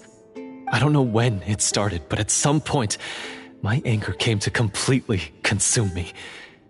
At that point, I remembered the legend my father used to tell me. The one about the treasure. But if the treasure was all you cared about, why plant all those explosives? Wouldn't they just destroy the treasure and bury you along with it? I can't remember. My head is a mess. It felt like there was this voice telling me to eliminate the hunters, but now it's gone. From your description, I suspect you were dealing with a devorator. A devorator? Oh, your master... your father, I mean. Never talked about it? It was a kind of monster that was active several centuries ago. No, I've heard of it. I'm just not sure why you suddenly... Wait, it can't be. The seal! The seal? My family has served as Marechaussee hunters for many generations. But the title and swordsmanship weren't the only things passed down over our line. There was a seal as well. My father instructed me to always watch over that seal and maintain it regularly. He said it had been passed down over a truly ancient age, and protecting it was our clan's most important duty. But I neglected that duty after he died. I finally decided to come down and check on it one day, and that's where my memories become fuzzy. The Devorator would be a formidable adversary for any mortal being, even ones as capable as the Hunters. If you lacked the power to completely destroy it, you could easily fall prey to its influence and corruption. In light of this, some Marechaussee hunters chose to seal the Devorator away, in the hopes that a permanent solution would come with the passage of time. I heard it has the power to amplify the obsessions and desires in people's hearts, to the point where they overtake you entirely. It would seem I'm not just lacking in skill with a blade, but in mental fortitude as well. And yet, you were able to retrieve 3 of the 4 keys. If I remember correctly, each was entrusted to a respected and capable hunter. How did you manage it? One of them belonged to my father. The second I stole from a different hunter. And the third... was one that I snatched while the person was on the way home from the tavern. I nearly died in that alley. I know just how strong you are. It's as clear as day to everyone in Fontaine. I observed you from dusk to dawn, but could never find any opportunity to sneak up on you. I never even saw you drink a single glass of liquor. The only way I could think to obtain that last key was to lure you here using your hobby, and then... Oh, I get it now. That monster, it wanted to bury you here alongside the treasure. I won't comment on anything else, but the script was good. Well, I did pour my heart and soul into it. The stories my father used to tell me about the glory of the heroic Marechaussee hunters and how they came to be forgotten. It's more than just a story. Huh? You're proud to be a hunter. You're still holding onto that part of yourself, no matter how small. I have done so many despicable things. I have nothing to be proud of. Then explain the purpose of the evil sorcerer in your story. Isn't he the true antagonist? The one who sought nothing but his own gain, and used the people as pawns to attain it? In your heart of hearts, he was the one you truly wanted to defeat. But I've already tainted my sword. I no longer have any right to... Wake up, Florian. Remember how you introduced yourself earlier. Do you really think the hunters acted out of a desire for honor and glory? Or to be loved and acknowledged by the people? What did your father teach you about our order? You do not wield your sword for yourself, but to protect those you serve. There's nothing special about a blade.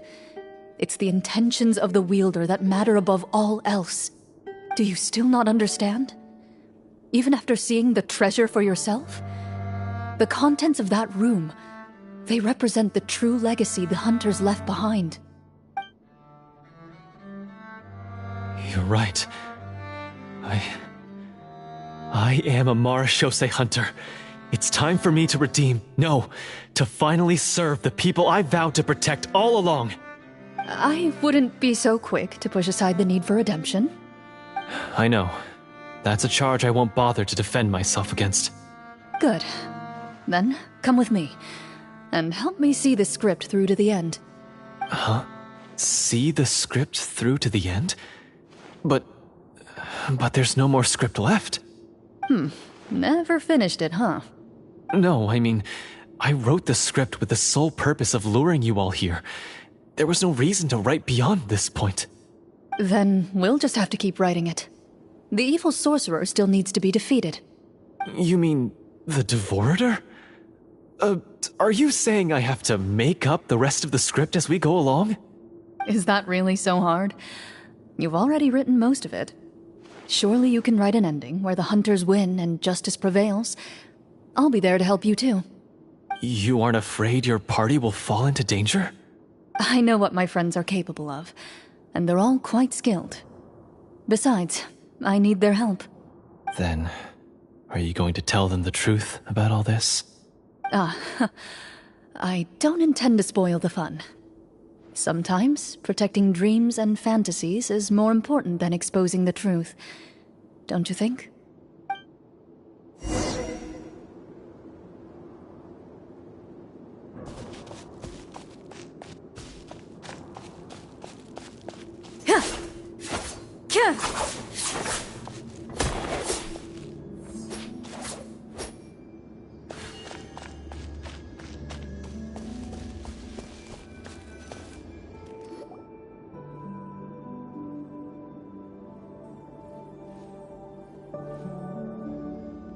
They're back!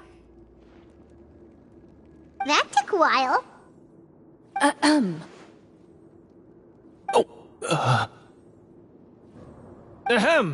My fellow Marashose hunters, please forgive me, for I have sinned. Tone it down. Sorry. After crossing swords with you and witnessing your courage in battle, I've rediscovered my true self and regained my pride as a Marashose hunter. Oh, do I smell a redemption arc? I confess, I was brainwashed by the evil sorcerer.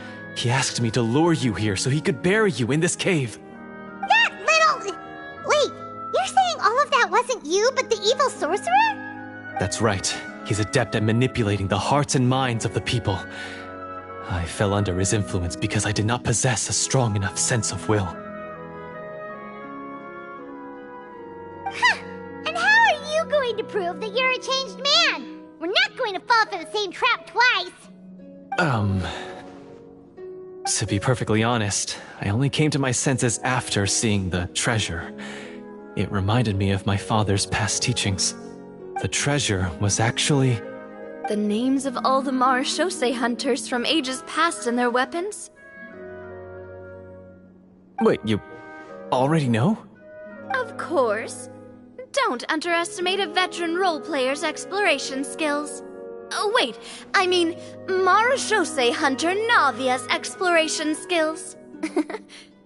We just finished reading through the content of the stone tablet. That tablet recorded the lives of some fascinating people.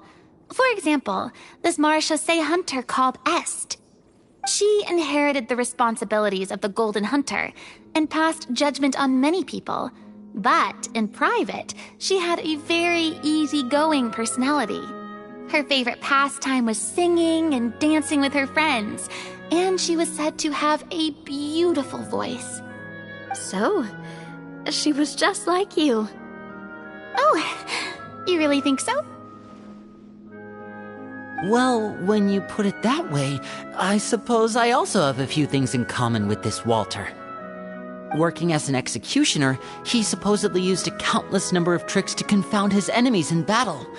Oh, if only I could have seen the feats of magic he pulled off back then. Their lives were all so exciting. You could write so many cool books about their accomplishments. How could they have all been forgotten? Because they chose to be. To hunt monsters that only appear in the shadows, you must also operate in the dark.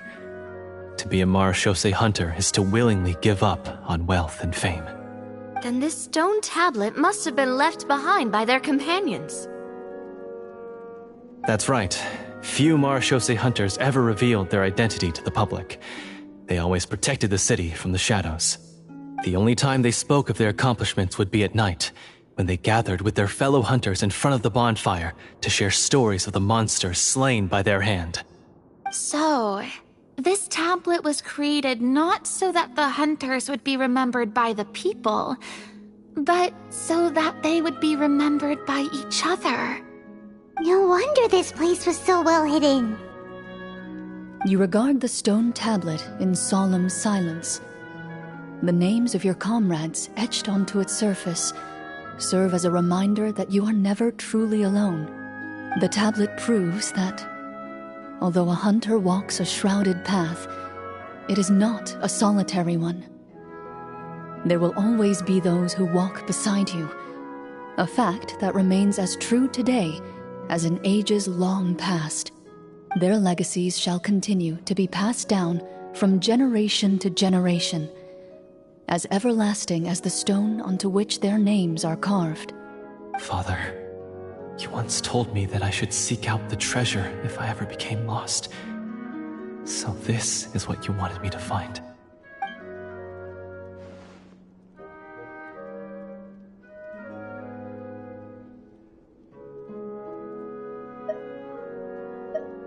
Thank you, my friend. You are very kind. I implore you, everyone, please give me a chance to make up for all I've done. Allow me to fight alongside you and defeat the evil sorcerer that threatens the peace and prosperity of everyone in this kingdom. Well, I say we let you join. Sounds good to me too. Everyone makes mistakes. What matters is what you do to make up for them. I have no objections, but Mr. Florian, do you even know how to defeat the evil sorcerer? When he took over my mind, I gained some insight into his thoughts. Every time I thought of the treasure, he reacted with a strong sense of fear. Huh? He's afraid of the treasure? But there's nothing here except some broken weapons and the stone tablet! What if the secret's hidden inside these weapons? GM, permission to investigate.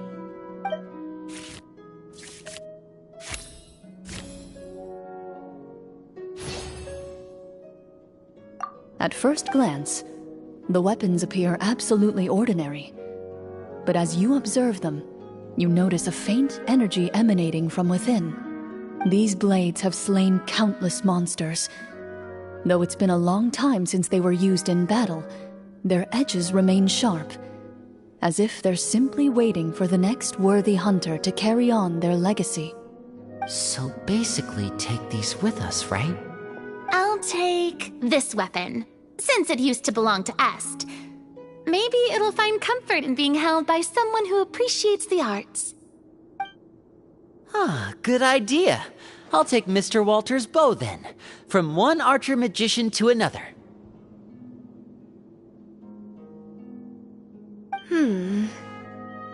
Paimon's gonna pick a cool weapon too!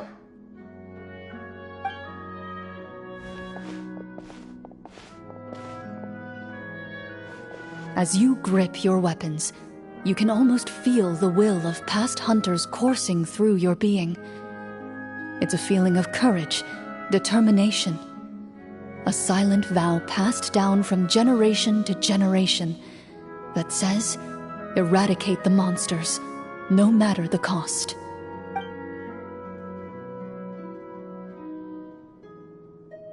Mr. Florian, do you know where to find the evil sorcerer? I was able to see his surroundings when our minds were connected. I believe he's currently hiding out at the church in the kingdom. We must be extremely careful. He's spent so long living among monsters that he's now taken the form of one. He will not be easily defeated. Then why don't we explore some more and try to find some higher level gear? We don't want to just fight him and lose, right?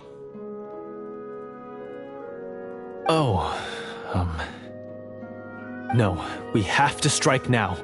He was greatly weakened when I managed to break out of his control. If we let him rest, he might have time to escape.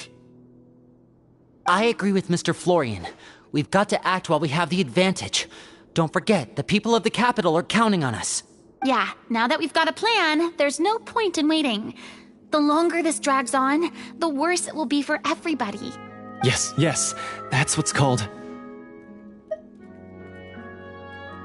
Yes, that's exactly right. Alright, you've persuaded Paimon. Mr. Florian, please, lead the way. Of course. Follow me. He had to set up so many scenes today, and now he has to join in for this last part. I really don't envy his job.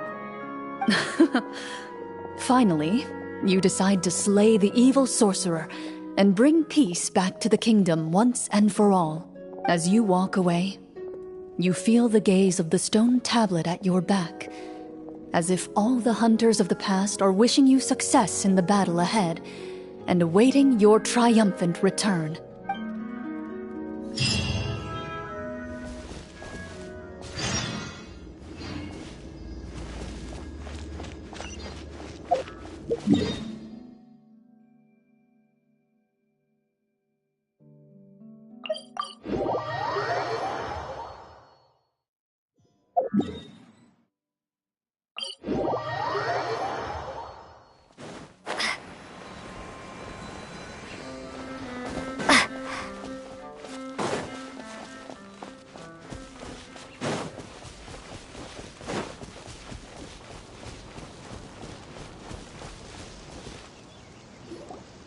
Finally, you arrive at the church Florian described. As you approach, an ominous aura surrounds you. You get the sense that your enemy is close at hand. How strange. This uneasy feeling seems so real. How did they manage that? Now, it is time for the final battle. Let's go!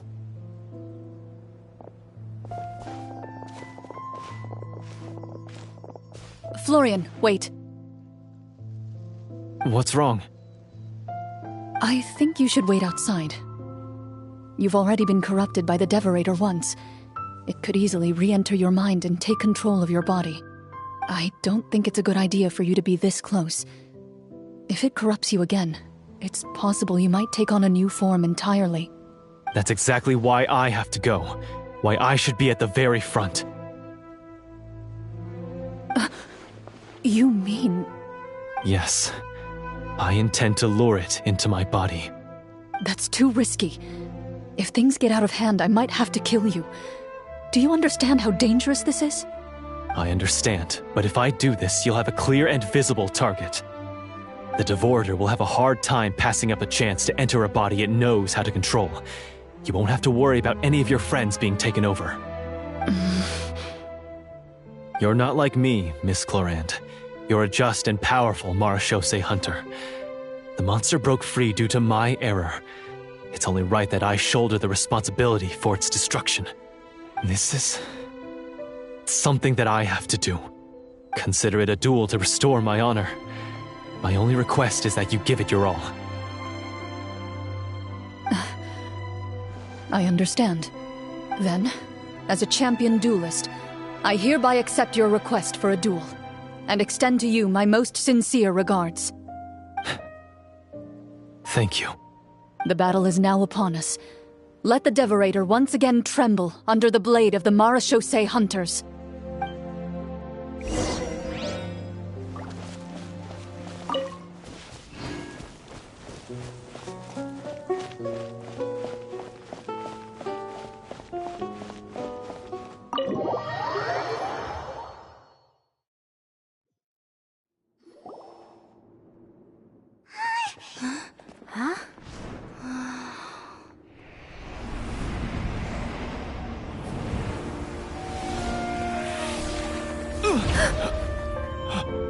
So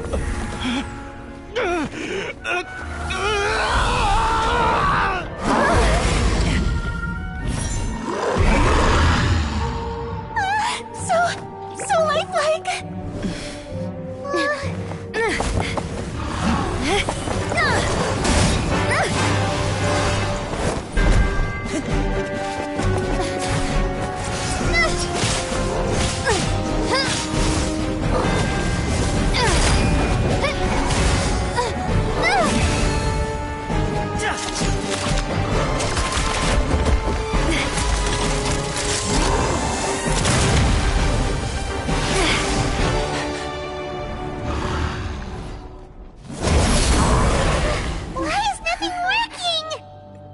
This foe is not invincible. You hold the treasure. The power to defeat it in your own 2 hands. The treasure? You mean... The names! It's the Marechaussee Hunters' names! How are we supposed to... You forget, Paimon? There's still one skill we saved until the very end. Hunters fight not for fame, but to aid the people whenever they are summoned. Walter the Marechaussee Hunter, master of 1,000 tricks, executioner of the Phantom Hunters, I call for aid! Est, the Marechaussee Hunter, inheritor of Cassiodor's will, judge of the Shadow Hunters. Answer my call!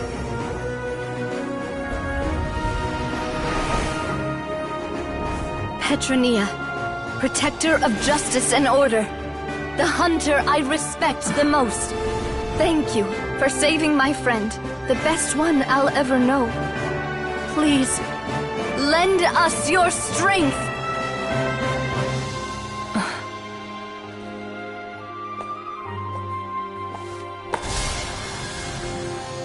We have come to answer your summons.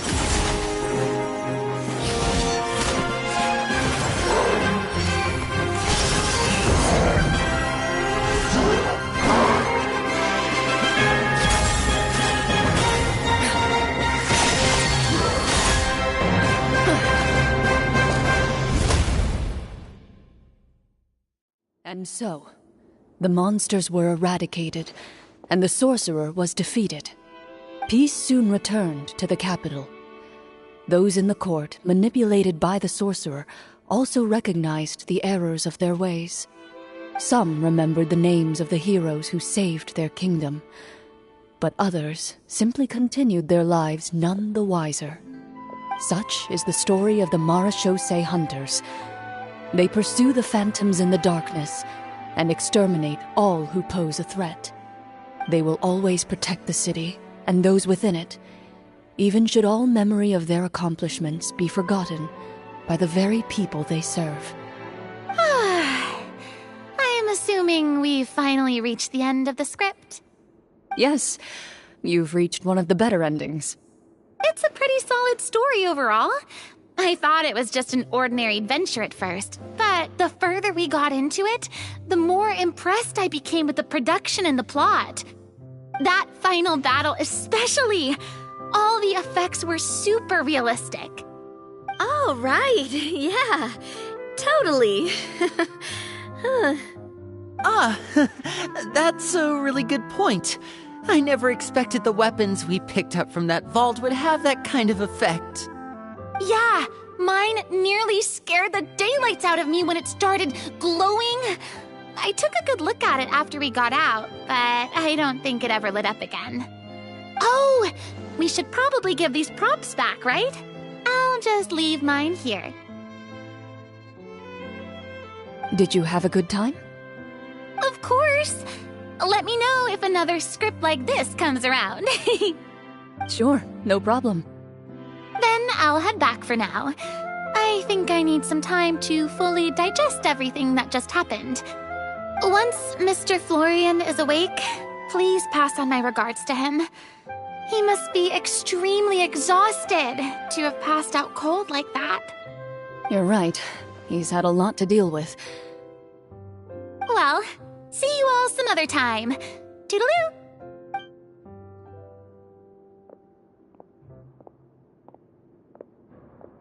Okay, so, Can I ask now? I think it should be fine, yeah. What in the world was going on back there? So you saw through all of that? That time in the cave when you told us to close our eyes, it'd be weirder if we didn't notice anything. I was dying of curiosity the entire time. I mean, you did a pretty bang-up job of pretending nothing had gone wrong. Farina actually looked like she thought all of it was planned. Guess none of us wanted to be the one to break the illusion. What are you all talking about? Oh, wait. Don't tell me Paimon never... Oh, this is all my fault. It's not too late to cover your ears. Here, Paimon, I'll do it for you. Bit late for that, don't you think? You're saying everything that happened back there wasn't actually part of the script? It's probably more accurate to say this was never a real scripted story to begin with. What? So loud. My head. Hey, you! Get up right now and explain yourself!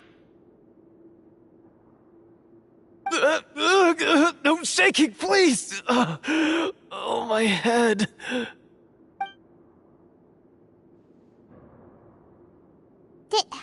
Did Paimon just hear that right? You guys made up that whole last part on the spot? It's not nice to lie to people, but Paimon's gotta admit, that was a really good story, Florian. Oh, and nice improvisation, Clorinde! Yeah, it was like watching a magician improvise a spectacular magic trick after forgetting an important prop. If Paimon knew something was wrong with that vault, she would have floated straight in the opposite direction. Everything was under control. As if you've ever described a situation as being out of control. I'm pretty sure any situation you consider to be easy to handle would scare a reasonable person half to death. Guess I'm just used to it. You must run into a lot of unexpected situations then. That explains why you're so good at coming up with things on the spot. As for you, Florian... I know there's no excuse for what I did. I'll turn myself into the guards at once, confess my crimes, and accept any punishment that comes my way. I would say you've already suffered more than enough. What? You may have been blinded by fame and fortune in the beginning, but your actions during the final battle had proven you to be a true Marechaussee hunter. You'll be far more used to the city above ground than below. Your job as a hunter is more important. But... Of course, you'll still need to take the keys and pay a personal visit to the 2 hunters you wronged. Prepare to accept any terms they give you as well. Yes, of course. As far as I'm concerned, though, your showing in the duel was enough to prove your honor. Then I'll do exactly as you said. I'll go return those 2 keys right now. Thank you so much, everyone. I'll do my best to prove myself worthy of the second chance you've given me. I swear this on my name and honor as a Marechaussee hunter. Until we meet again, everyone.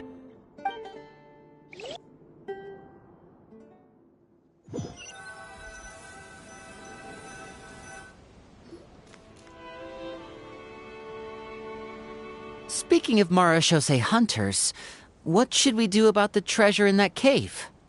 Leave it be. Are you sure? We could show it to people, make it so that the hunters are remembered. Don't you want that? No. Every name on that tablet made the same choice. All hunters know what the path entails. I am no exception. My identity as a Marechaussee hunter is not something I need people to remember. I wish only to be recognized as a champion duelist. Nothing more. That's certainly very different from the path of a magician. Still, I admire your decision. Wait! Paimon just remembered something. If there were no special effects involved, why did our weapons begin to glow during the battle? That's because the Marechaussee hunters of ages past would often imbue their weapons with special enchantments to suppress the monsters. Whenever a monster was nearby, their weapons would start to glow. Oh, so that's why they had an effect on that guy near the end. I really thought the summons were doing all the work. Well, I'm sure the summons were a part of it too. Oh? How so? This particular Devorator probably hailed from the same era as the hunters we saw in the room. The names you recited all belonged to the bravest hunters. Countless monsters fell to their blades. That's likely why the Devorator visibly reacted when you said them out loud. So the names held the power all along! Navia, everything you said during your summon. Huh? Oh, I meant what I said. I mean, it was true to my character, so yeah, I'm glad you heard it. Just don't make me repeat myself. It's embarrassing. I really appreciated those words. All right. Don't get all sentimental on me. Anyway, let's not talk about that anymore. I'm going to go on ahead. Don't fall too far behind now. She ran off! I should probably head back as well. This story was truly incredible. I might have to spend the whole night telling my siblings all about it. Goodbye.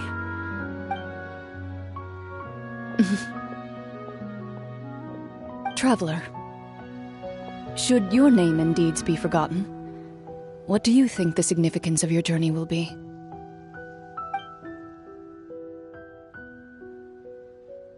I suppose the significance would be the journey itself and the world we helped create. There's still value in the time I shared with everyone here, in the things we were able to accomplish, even if no one remembers them. A great answer. I'll remember it. Me? The Marachose hunter says nothing in response to that question. Perhaps her answer lies in her silence. An unspoken vow left to echo through the night. The path she walks needs no explanation.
Loaded.